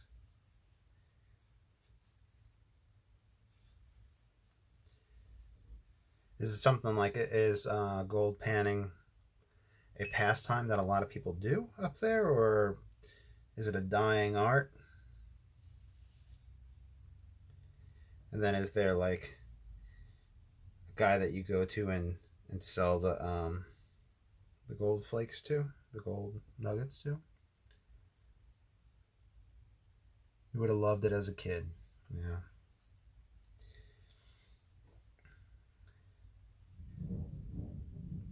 When I lived in New York, we went on vacation somewhere, and I don't remember where it was, but they had like a mock old western town. There's a place called Howe Caverns that we went and toured, and we were supposed to be a place where they had the opportunity to mine and sift through and then learn about that. But from what I remember as a little kid, that place, when we went there, it was closed for that weekend, which was thoroughly disappointing because I was like, oh, we got to bring buckets of stuff, and me as a little kid wanting all that gold. Me as an adult wanting all that gold.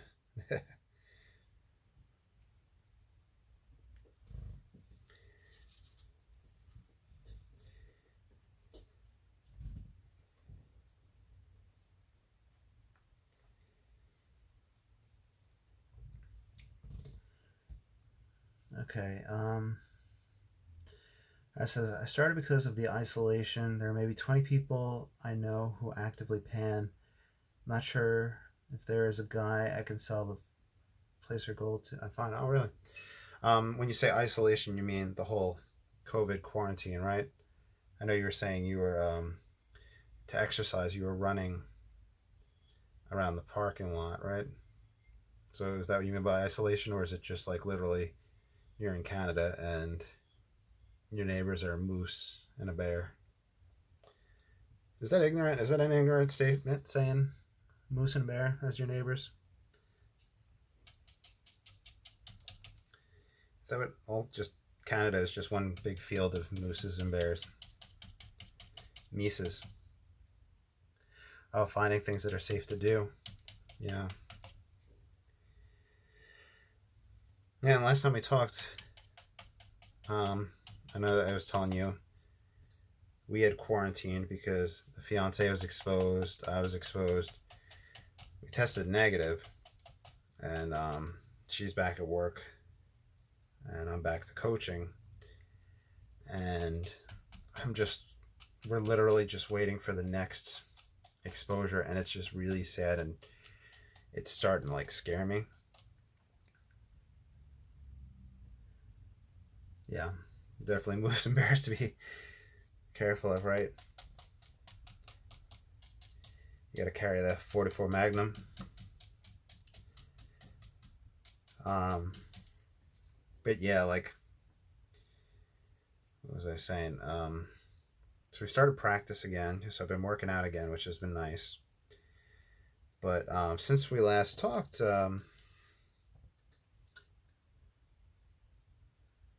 like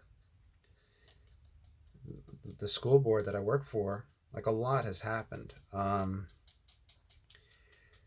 The state education board, Louisiana State Education Board, Bessie board, came out and said, it's up to the districts. We'll let you guys decide as long as you guys have the hours, how you guys want to open up. Because they're required a certain number of hours per year for a student, and I think a certain number of days per year for a teacher to be at work. The school board had come together and they had item 20 on the agenda was opening up the open up plan. So we were watching live streaming, this school board meeting. We're sitting there waiting for item 20, watching these adults argue over what a face covering is. Like they for some reason couldn't understand if it could be made out of plastic or cloth or what, because the Bessie board set out guidelines about what would have to happen in a classroom if it's opened up. Anyway, it was weird. And then by the time they got to item 20, and before that, all hell was just breaking loose. They were just rude and bickering to each other like kids. It's if you ever want a good entertaining evening, watch your local school board meeting if they live stream it, or maybe find like one in the area that has just like people that are like that, like just will bicker back and forth. Anyway, by the time they got to item 20, which was a discussion on the opening and the plan they were going to go forth with, they had a few different ideas. And then they were like, you know what? Nobody's asked our constituents, which are the teachers and the school bus drivers, or they call it stakeholders and stuff, just the people that work for them. They're like, nobody has asked them their opinion and all that. And the union had sent out a questionnaire, and they were like, well, we sent it out yesterday. We're going to get results by tomorrow. So they're like, all right, we're going to reconvene Monday. So this was a Thursday, and they reconvened this past Monday, I think. Anywho, so they came up with a plan. Originally, the kids were supposed to start on the 10th of August. The new plan is teachers will go for professional development on August 5th, 6th, and 7th. Then teachers will have a week off. Then teachers will go back to school for 8 days and will learn about COVID and the safety of the school. Then on August 26th and 27th, I think those are the 2 days, they're going to start alternating schedules where one group of kids will come up on the A day, and then on B day, the other group of kids will come. So that's the plan currently. However, I'm getting a feeling like I don't think it's going to be safe to go back. And I'm not trying to be like alarmist. Just let me go into my classroom and film videos like, my math and physics videos for the kids, or have them do work from there. From what my coworker said, when we polled the kids that we coach with powerlifting, half of them are going virtual to learn from home on the computer. They could still come to practice and all that, but if we have half of our kids doing virtual, how much does it say about the whole school? So that's my story. Razatron, let me pick up what you said. Yeah, so you got to be careful of black bears and mooses we were talking about. My dad tells me stories of his teachers and the conventions. Yeah. The infrastructure of schools is huge, more than teachers and lunch ladies. Yeah. So you know exactly what I'm talking about because your dad was in that. I was talking to my coworker because, like I said, they didn't ask us how we felt, except the union finally came out and asked. And the school board didn't ask or anything like that, but apparently they're getting a lot of text messages, emails from their constituents. Anyway, we did finally get an email from the school board asking if we were at risk, or central office, and if we lived with anybody at risk, if we'd have to take care of anybody at risk, and it was outlining pay would take place if stuff happened. But anyway, my one friend was saying he's not at risk, but his wife and kids have heart murmurs, health issues like that. And he was saying his mother-in-law is a paraprofessional. That's people that go and help in the classroom or will help in the special ed classes with, be like an extra hand in the classroom. And his mother-in-law lives with her parents and they're, I think, diabetic, or she was diabetic. Like my fiance's father has like 17 freaking stents in his body, and my parents I haven't seen in since this whole thing started. I want to go visit them, but we're trying to figure that out. You know, they have the blood pressure issues and things like that. You know, it's weird.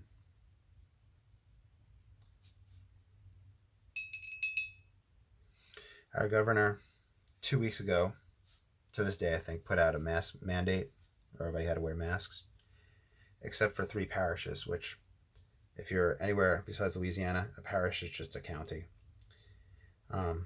Every county in Louisiana, parish in Louisiana, had a mask mandate, except if the numbers weren't a certain percent or something like that. And 3 parishes, 3 counties, didn't have to wear masks. Well, 2 days ago, he came out and said, well, at those 2 places, those 2 small areas, their rates are so high that they have to wear masks now too. It's I don't mean to be alarmist, but I am really getting nervous about it. A little anxiety issues, you know.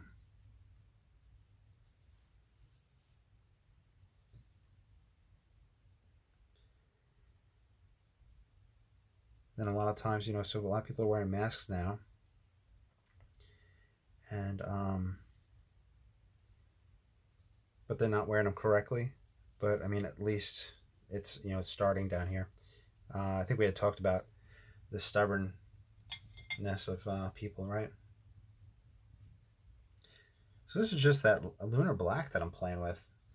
I had it. I don't know why I had bought it, but I think I was looking for, you know, just a black to add to the watercolor palette. I find that I just use the black wash more often, but this is a very nice black that seems to work very well with this palette, just bringing out the darks. Yeah, I'm not mixing it with anything because I use this little sushi tray, but next time you know what, I'm definitely gonna add this to the palette, and then I could just wipe off all that stuff in the middle. Now, Rez, I think we had met on Burnt Woods stream.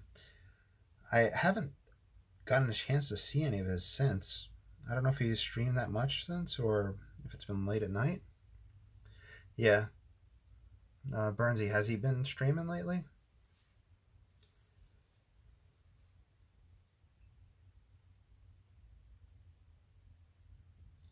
He's intermittent. Oh, okay, kind of like on and off, yeah. I found that there's definitely a difference between painting and streaming, and I would think that a lot of the times I think people probably need to relax between stream sessions. So I'm trying out like a long running stream right now today, where I had done a painting right before this.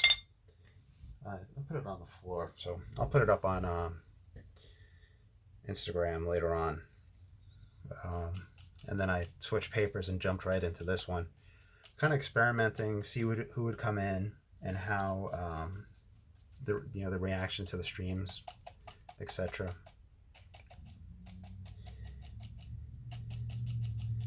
So I don't want to like knock other people on Twitch, but it seems like I almost need to have another camera on me and a lot of stream interaction stuff, you know.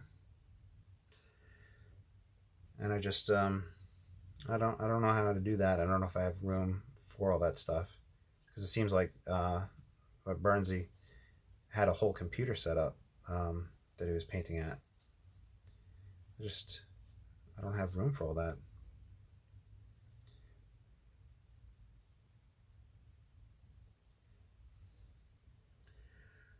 What paper is this? This is 140-pound paper. It's handling a lot of pigment and paint really well. This is the Stonehenge Aqua paper. And I'm surprised at how well it's handling it this much. Because usually at this point I would have stopped, picking around on it, but it's having fun.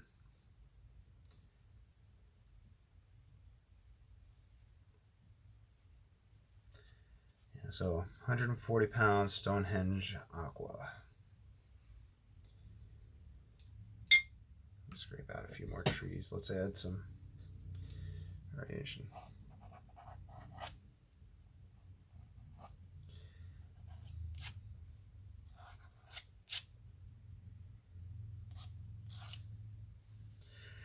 Streaming from a phone is just as good as a computer. Small setup I've seen many people use. Do you prefer the front or the back of the Stonehenge? I'll be honest, I don't know really. I'm really not sure which side is the front or the back. I've done work on, I think, both sides where I'd paint something and then maybe if I didn't like this, I'd flip it over and paint the other side or practice on it. But yeah, I'm really not too sure. Let me wipe my hands real quick. Ugh.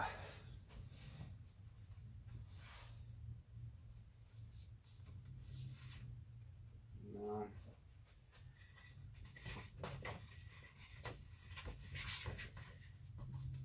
All right, is this the Stonehenge? I think this is a sheet of Stonehenge right here. And if I flip it, I really just can't tell the difference. Maybe the way the deckled is will help tell the difference. I'm just not sure. Back tends to be smoother. Yeah, I'm just not able to get that difference, to feel it. I felt it on other brands like the Moulin de Roy. Moulin de Ray. Yeah, it is really subtle. The Moulin de Ray is not subtle at all. Like, it's no way you would paint on the backside. That's another $4 brand of cotton watercolor paper. I think it's put out by Canson, but that's one I wouldn't recommend unless you're doing like hot press.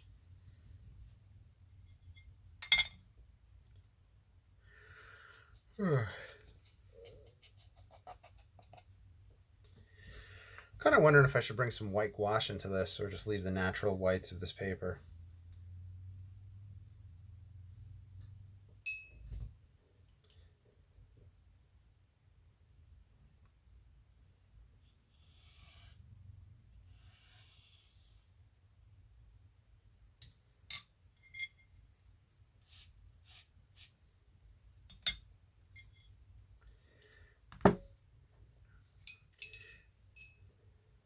And just to see if I could show you all, whenever you are scraping, it's really hard to like lift or paint or correct any of those areas. Yeah, the great debate to add white. Let me do a dry off. I'm going to use the blow dryer, so if you have earbuds on, watch your ears. Okay, so that's the warning right there. Let me do a quick dry. Let's see.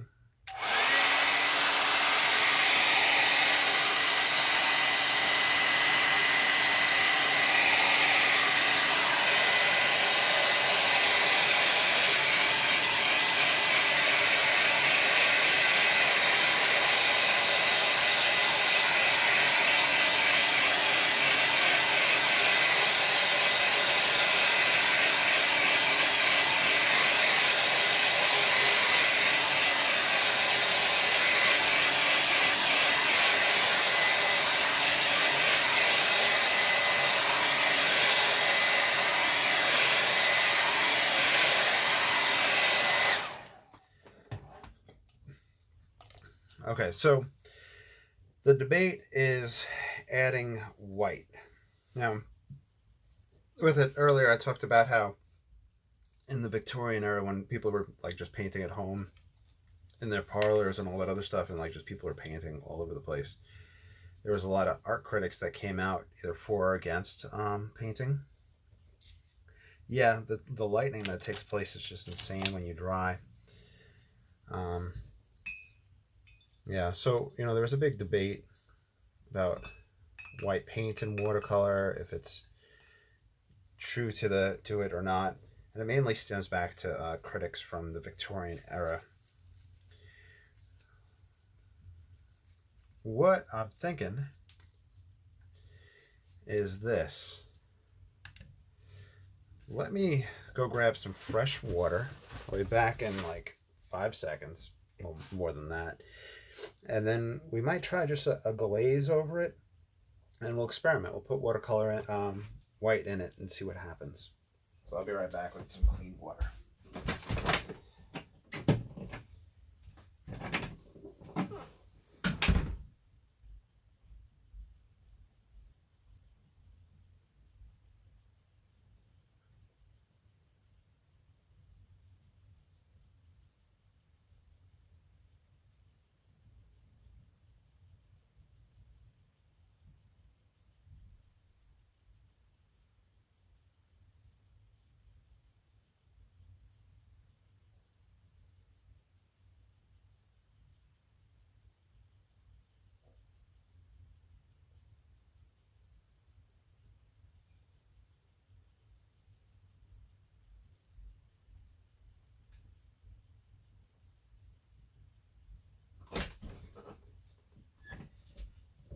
Okay, I'm back.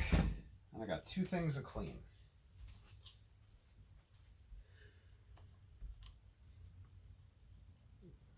So we got clean water. It sounds like it's raining out, yeah. Let me grab my gouache palette.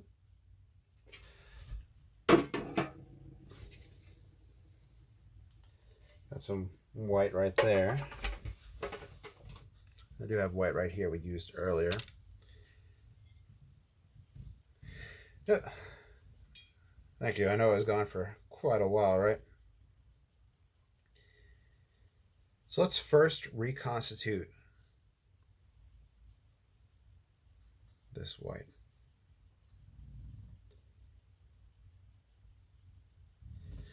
Now, if it was going to happen, it would happen right in here.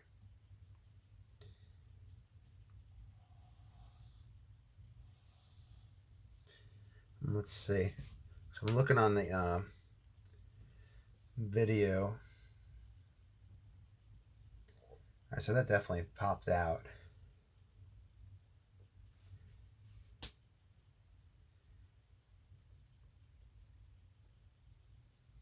Let's try a little white right up in here.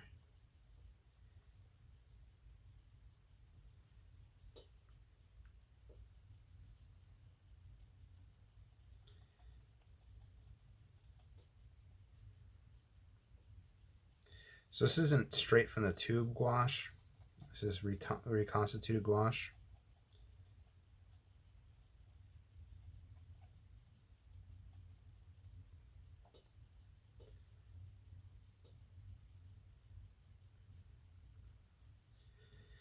If we do a whole light ray coming down,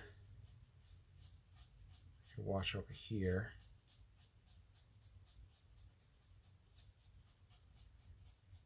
Try to create that effect and see what happens with that.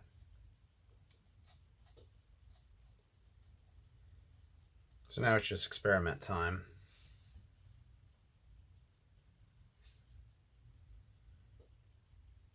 Okay, that was a subtle change.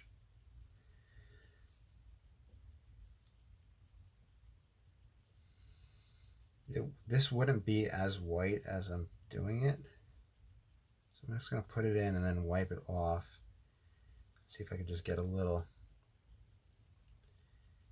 there.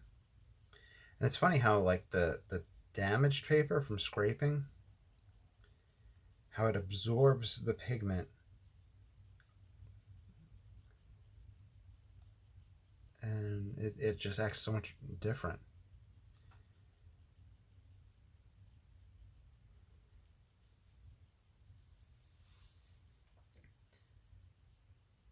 yeah, good to see it'll sit on top.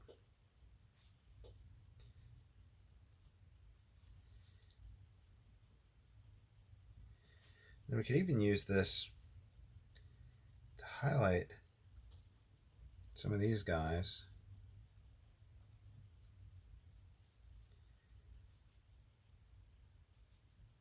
That one wouldn't catch any light, I don't think.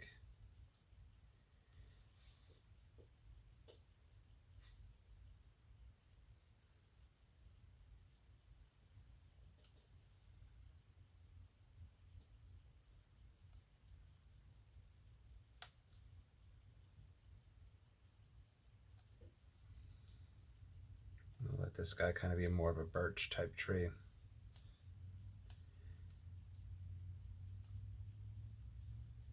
Let him catch some.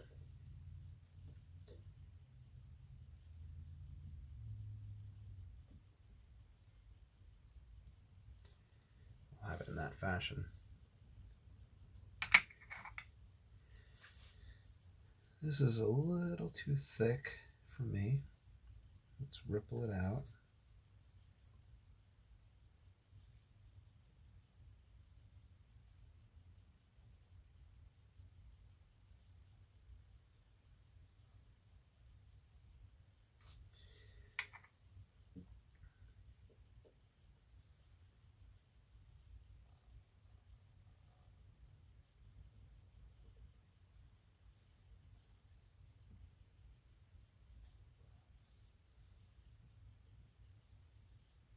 Yeah, I'm going to drag this out here, these ripples, to get that surface of the water better. I think that'll look cool. I'm looking on that camera, yeah. And in fact, I'm doing a little bit of reflection down here, so if we ripple here, this might be pushing it.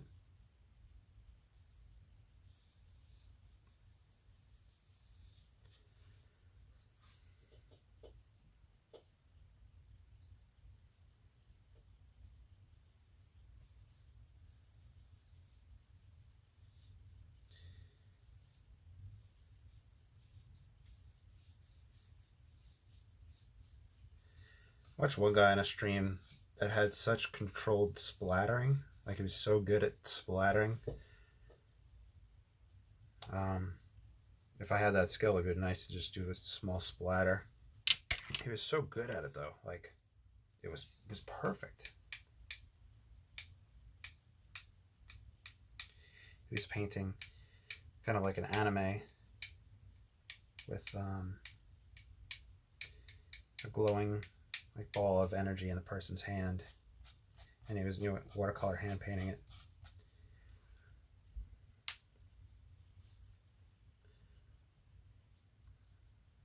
I know, they're just enough futzing. Business card trick, what's that?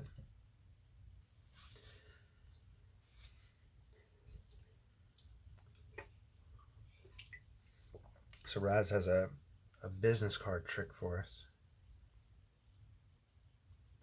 for splattering.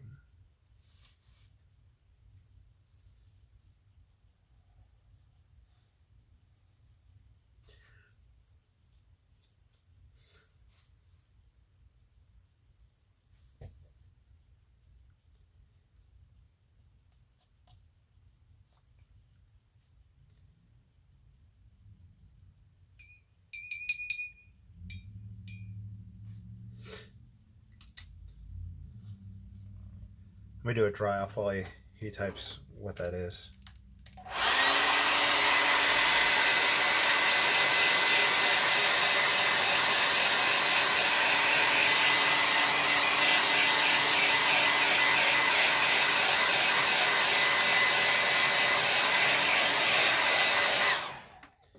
Okay, so apparently it's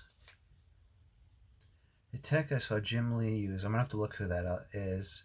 Pentel Presto Correction Fluid on a corner. So you take it on the corner and flick, and it has just enough spring. Okay, so he's a comic book artist that does that? Yeah, they probably have so many different techniques in order to get that like perfect. In fact, let me try. yeah, I don't have a business card. That's like, I'm gonna have to just use this one for right now. The reason I'm kind of futzing over here is that it almost seems to make sense to have this light here, here, and then the eye travels here, and then we come back up, hopefully.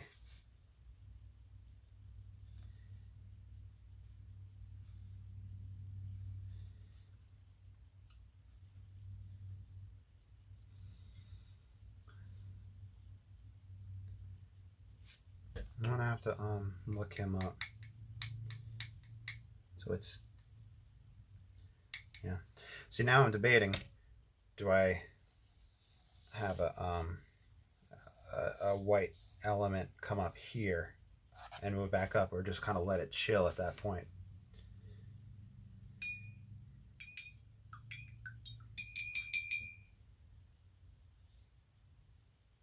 Let's see, I'm running out of paper. No, I'm not running out of paper towel, I'm just losing them.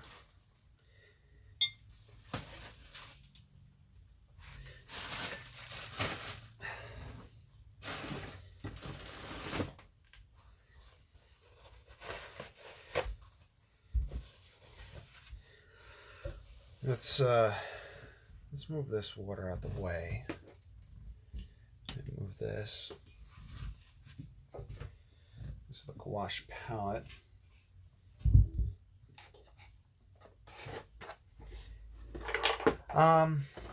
Yeah, what do you think, Raz? So you see the light ray travels, the eye comes here. Then I think we would need something to bring the eye back up. I'm not sure if these marks are enough, or if I need a pretty dark tree right here, or maybe a light white tree coming back up. What do you think? Because I feel like maybe something needs to be here to bring us back into the picture. Because we come here, here, here. It's the travel of light. So I'm wondering if we have to do that.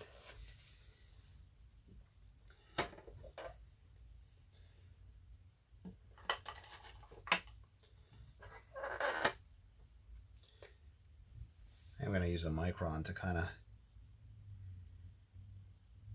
just darken some parts of this ball E-type. And people in live chat, I'd love to hear y'all's feedback or opinions, or what you guys would like to see me try or do. So I do not mind at all. Because like I'm saying, I think my mind is leaning towards either the lunar black type tree or a birch type tree right there. A birch type tree might be the way to go.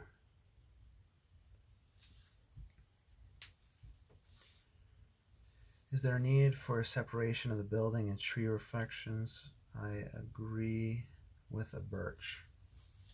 Okay, so I'll try putting a birch right here. I'm not really proficient in that, but we'll go with it. Is there a need for a separation of the building and the tree reflections? Like this dark right here, are you saying? Like kind of lift those darks, is that what you're thinking?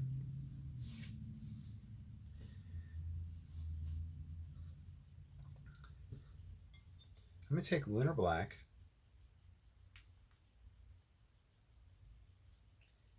While y'all are typing. Let's get our water.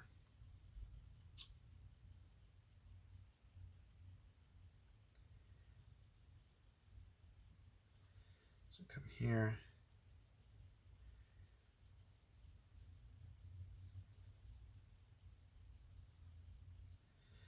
I'm going to do a tall tree. We're just going to see the trunks of the tree. I'm not going to do any foliage or anything like that. I feel like I haven't seen a birch tree in person in the longest time, and I'm not remembering how the branches look at all. In fact, we might do some trees side by side.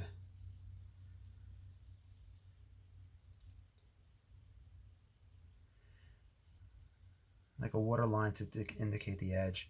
Okay, so you mean right in this region, have a little dot dot dot to create that edge?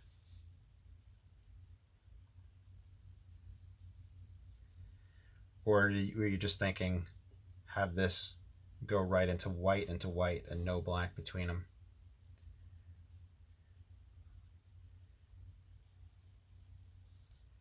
Okay, so this guy's going to come up.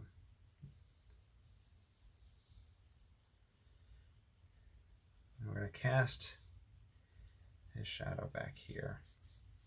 So let's just kind of get that out the way.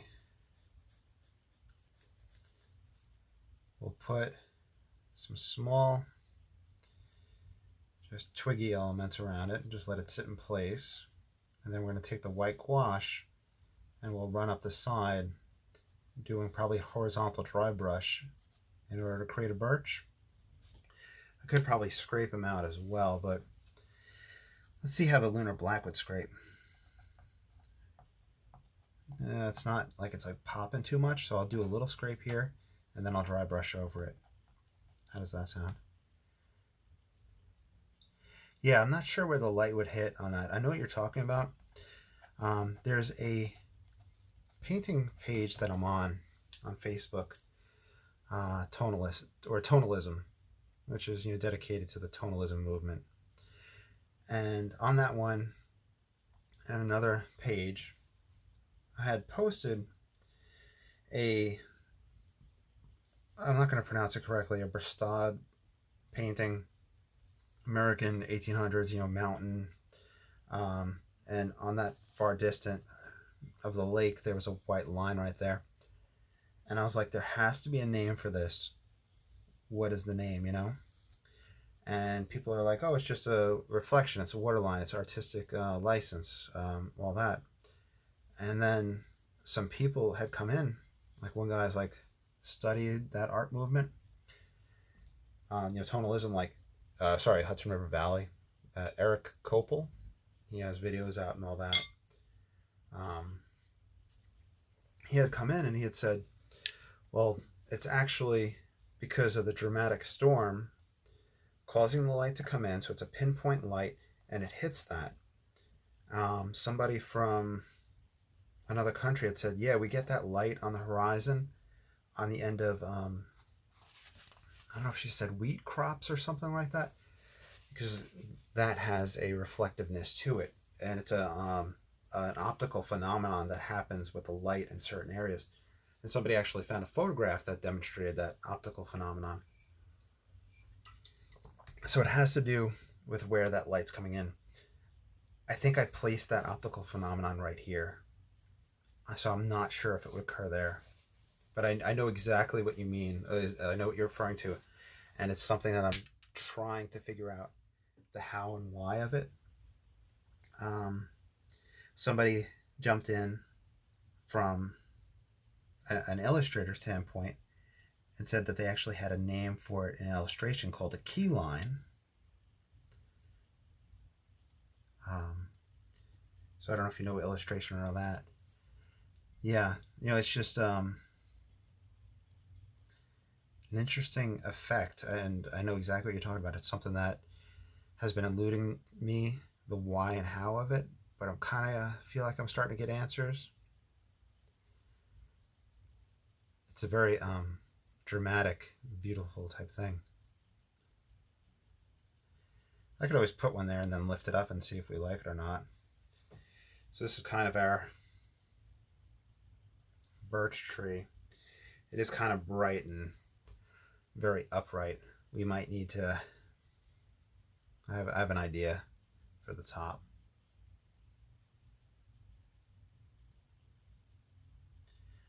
I'll show you that in a moment. We'll do that in a moment. Just so it's not going up too high. Yeah, because it's the refraction, it's the bending off the water, It's just,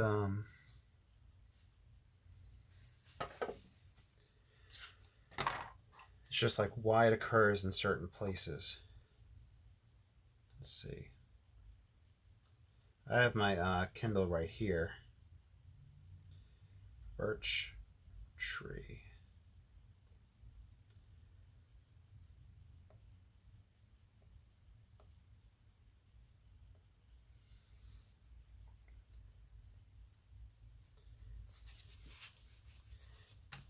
Okay, here's my idea. First of all, looking at birch trees, they aren't as upright as I thought some of them were. But here, they have interesting branches that come off of them, so we'll do that for a little element, so it's not too, upright. And then we'll darken, stipple in foliage as if something closer to us is in front of these trees, and it blocks the eye from going off the top. How does that sound? And if I take the black and do the black dotted line. Okay. Let me take the hake.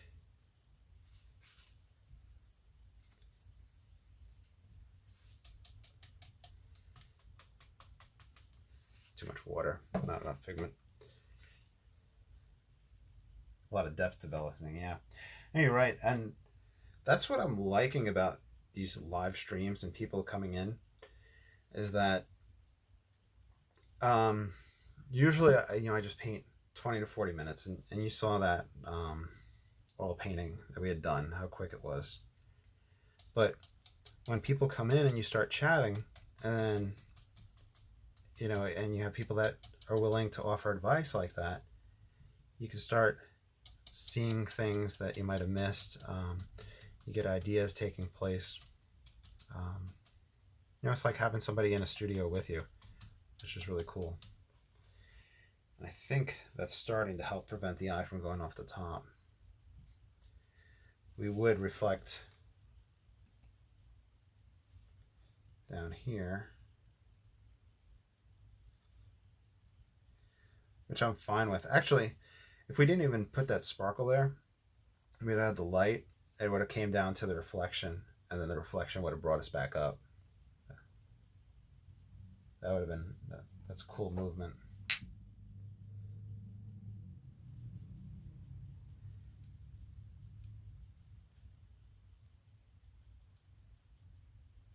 So eye comes in, and then we come back up.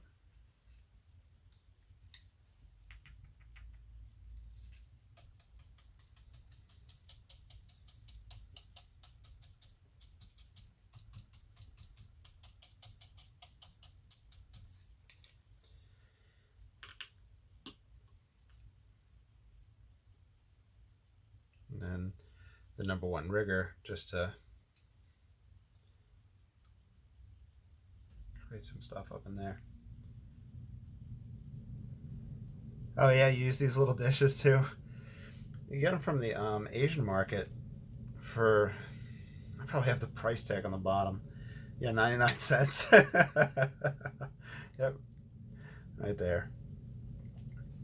These things are great, especially if you have something that you don't want normally on your palette, or the gouache, which can contaminate the other stuff.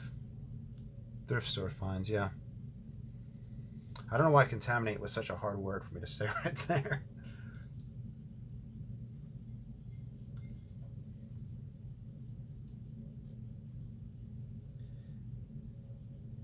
Bring down those guys. But where's the edge here? So we have him. I got a lot of good stuff for still life painting at the thrift store, where you can find a lot of good things that'll help you there. I'm liking this composition. Let me stand up, take a look. Yeah, a lot of depth. You can all see how it will form those lines.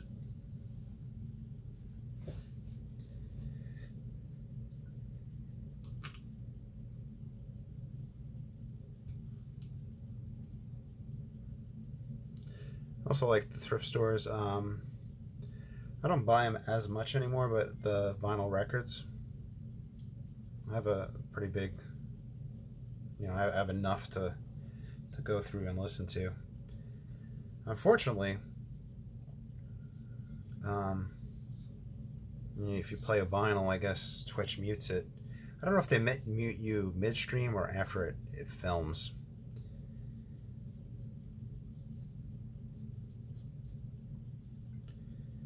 Which is a bummer.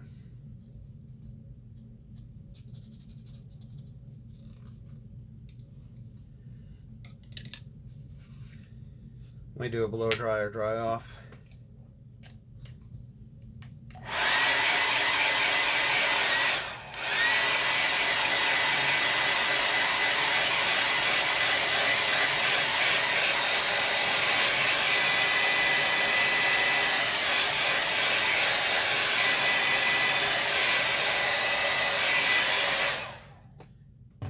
Yeah, that thrift store in the town over, the one that we go to buy, where I got the stuff for the still lives, they actually have a deviled eggs platter.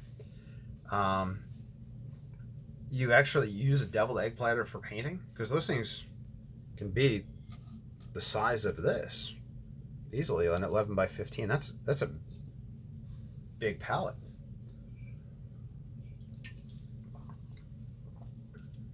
For larger wash prepping. How big do you paint? I mean, those are some good wells. I mean, that's a great idea.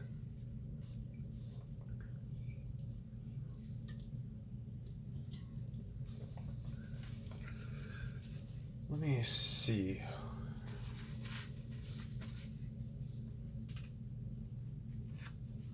I don't know if you heard that little crackle right there. That was my knee. Magic eraser. Was that too much? That might have been too much. The biggest I've done is 11 by 14. Wow. What do you think of that magic eraser mark right there? Too much?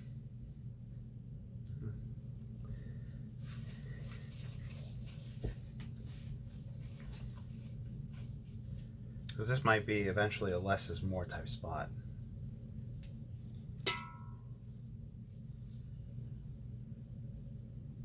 Oh, you're thirsty, you brushed the water? Cool.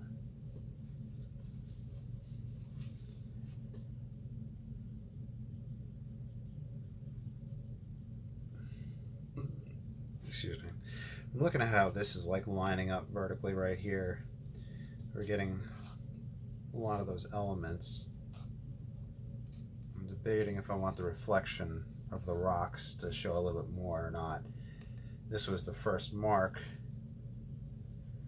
The magic eraser. They're very good, I think, to use. So for people that are watching, magic eraser is melanin foam, MELANINE, melanin foam, which is just an abrasive. There's no chemicals in it or anything like that. You can get a pack, a huge 20 pack off of Amazon. Why I bought a 20 pack, I don't know, but that's a lot of these guys, and I've only taken out one. Maybe I'll start giving them away for like as gifts. The people just gifting magic erasers away. I pass a little bit of my original color over that. Tone it down. Yeah. So we could have, I guess, essentially followed this reflection here to that point and bring it up and create those reflections as well.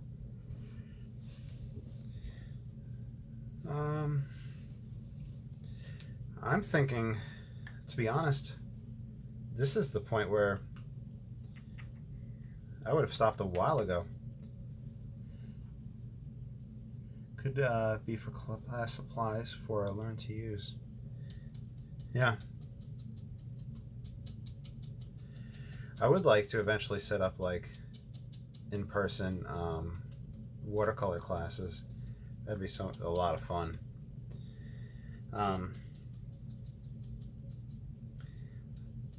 I don't know if people like the dark and moody style, though.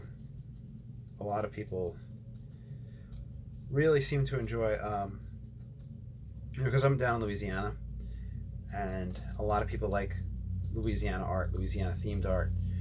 Like New Orleans will be, the typical stuff with the blues players and all that. And other areas would be Pelicans, the Fleur-de-Lis, the alligators. A lot of people want that type of artwork down here, unfortunately. Or fortunately, it's whatever people like, But that's what commonly is down here. Like I've had some places, display my art for me, and other places say, can you make something a little bit more, Louisiana art themed? Like, can you paint an alligator, or can you paint this? And that's just not what I like. Yeah, the Moody Swamp is fun. Because when you go out in the swamp with that dark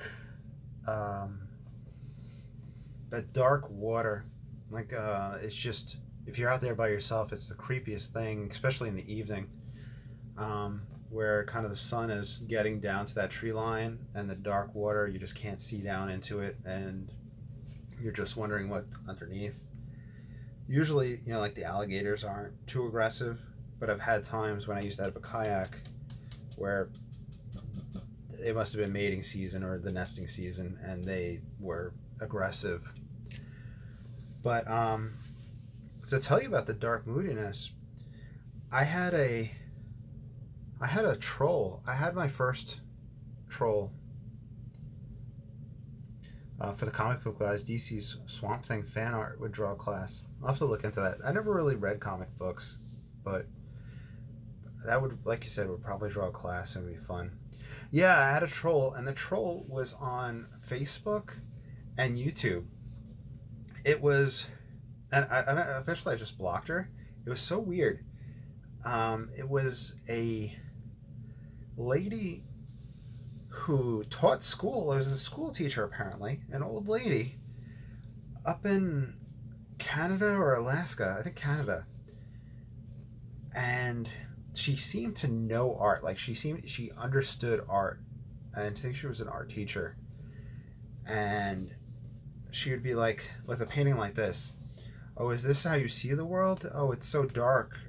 If that's the way you see the world, that's sad. Things like that. Like, not understanding that I was painting a dark and moody, like, tonalist scene like this. And I'd be like, well, that's kind of my goal, is to paint the dark and moody. And she's like, oh, well, water isn't black like that. Water is, like, blue and colorful, and there's so many colors. And I was like, well, if you go out in the swamp in Louisiana, we have so much cloud coverage. We have the muddy water. It's dark. It's gloomy underneath that cloud coverage. And then she's like, no, here's a picture of a swamp. And posted a picture of a swamp. And I was like, that looks a little weird. And I Googled, and to 30 minutes to the east of me is the Atchafalaya Basin, where it's the bluer of the water that's local. It's the fresher water. That's actually where me and my friend go and bow fish, because you could see in the water and you can hunt fish with bow and arrow.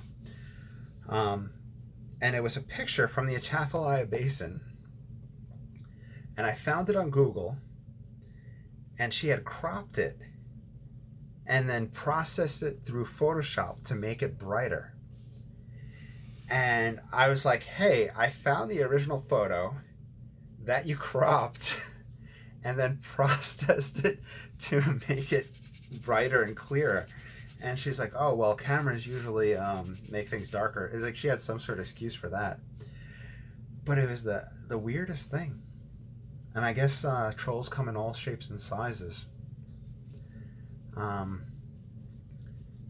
But, man, she just hated my work.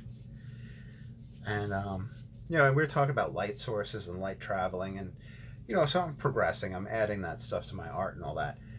But, man, she just hated it. It was, and like with a passion, like would hunt me down on different Facebook pages and YouTube and all that. And I was just like, lady, what is going on? And so far, like, everybody has been so friendly on Twitch, Instagram, and all that. That's really been my only one that's just been so crazy. So Raz, what do you think of this one? Is there anything you'd like to see me to add, or do you want me to throw a mat over it so we can see what it looks like and call it a day? I'm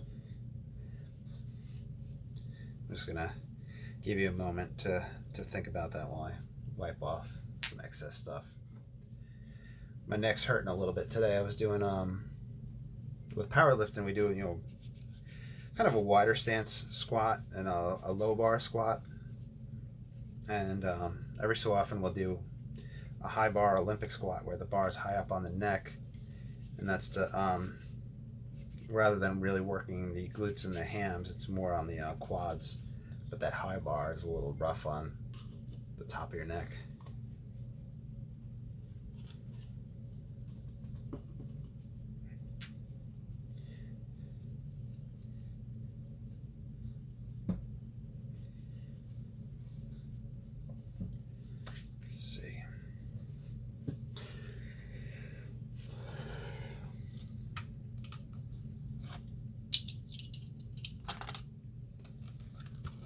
I don't know why I didn't think of using the magic eraser in that spot. Part of me wants to suggest one redder element. Try to draw the eye, like a person in the window. Okay, so let's think about that. So a red element. You know, I've heard that as advice before. Not to me, but like whenever you're researching artists throughout history, how they would often add a splash of red in a a particular spot, whether it's on a flag or just somewhere within the painting, just a splash of it. So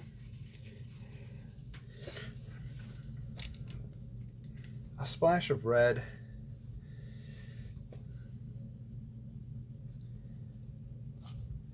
let's get the Quinn Rose going, because that's kind of the red we've been using for this one.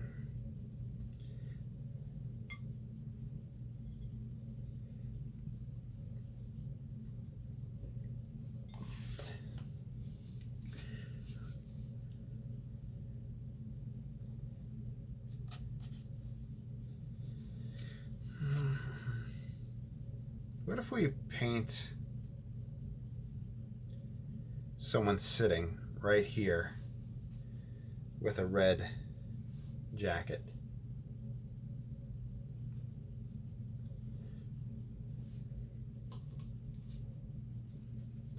You're kind of just sitting maybe back to us, would have a slight red reflection.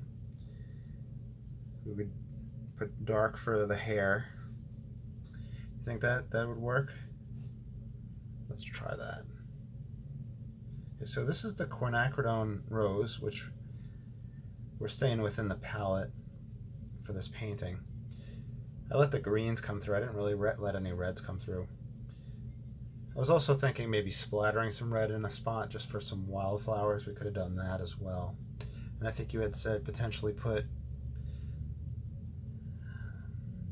a person in the window. You could have put something here, or have somebody in red out fishing.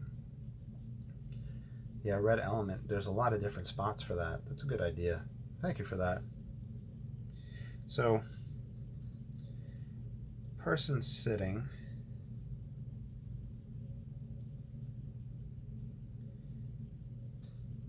I have to build this up.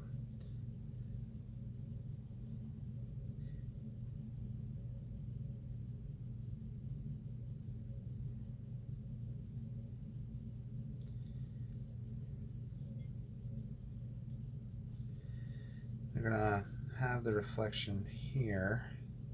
So a little bit of red's going to come down. I wiped off that lamp black, which I should not have done since I could use that for the hair, but I have some burnt umber right here, which I'll mix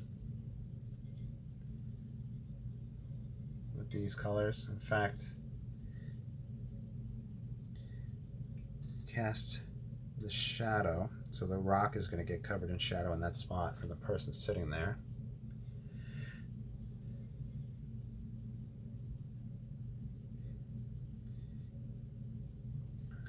Whereas, since you're such a good person, I think you're going to find gold in your pan. You're going to find gold, and then you're going to find somebody to sell it to.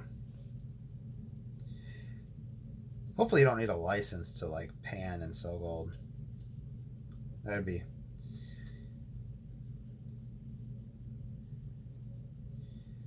like coming over.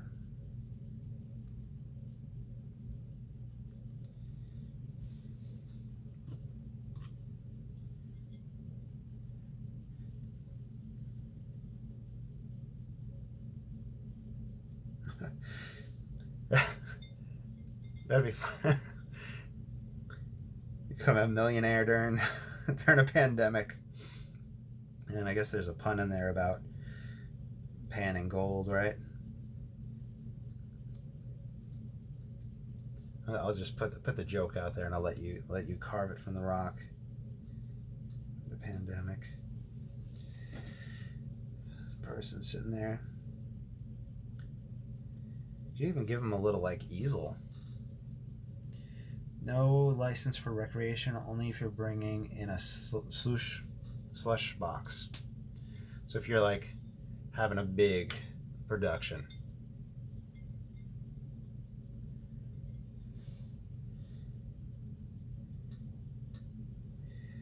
Let's do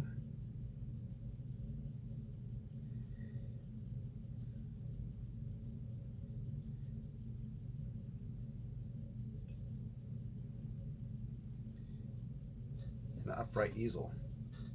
Hopefully it reads as one. So the person is out here and they're painting this scene as well, which was very common with the Hudson River Valley artists, was to put a person within the nature creating something, and it gave you a sense of scale. It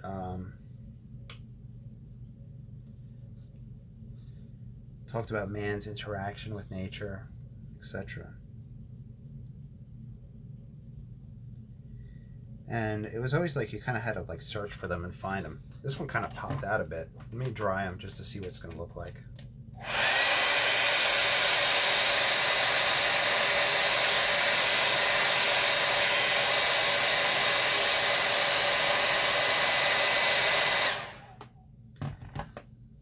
I'm like burning my finger with the brush. Let me clip this side. And I could always take a Micron pen and trace around it.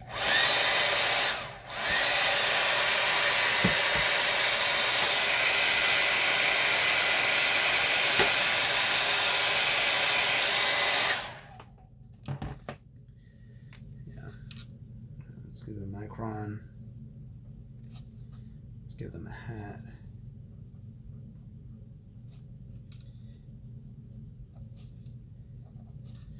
Just so much pigment there that it's,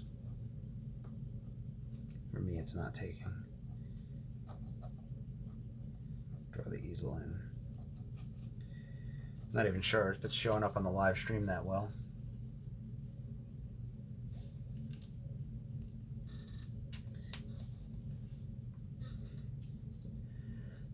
Yeah, it's so light. I mean, I might have to use like a CAD red or something. Let's see.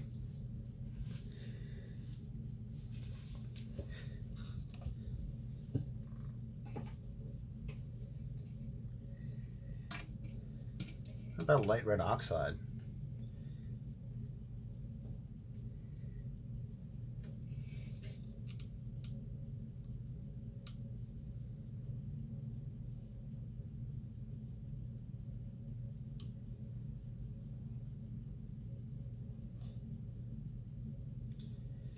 Okay, now that's definitely gonna pop.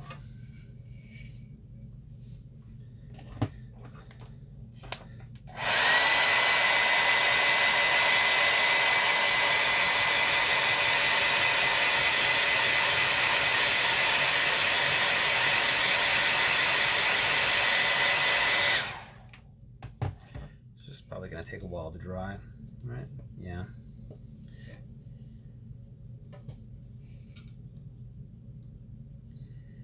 But I think that'll be what we have to use. Unfortunately, having to go outside of just those 3 colors just to get some pop there. But it's all good.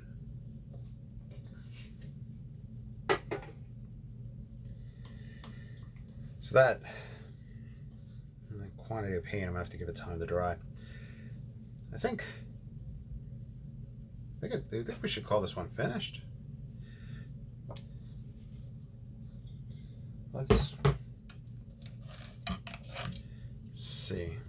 And of course, you know, like a bird could go in the sky or something like that. You know, some sort of element up there if we wanted to. Then, let's see.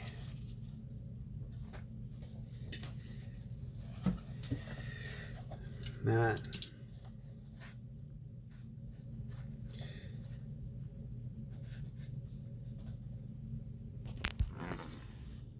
Yeah.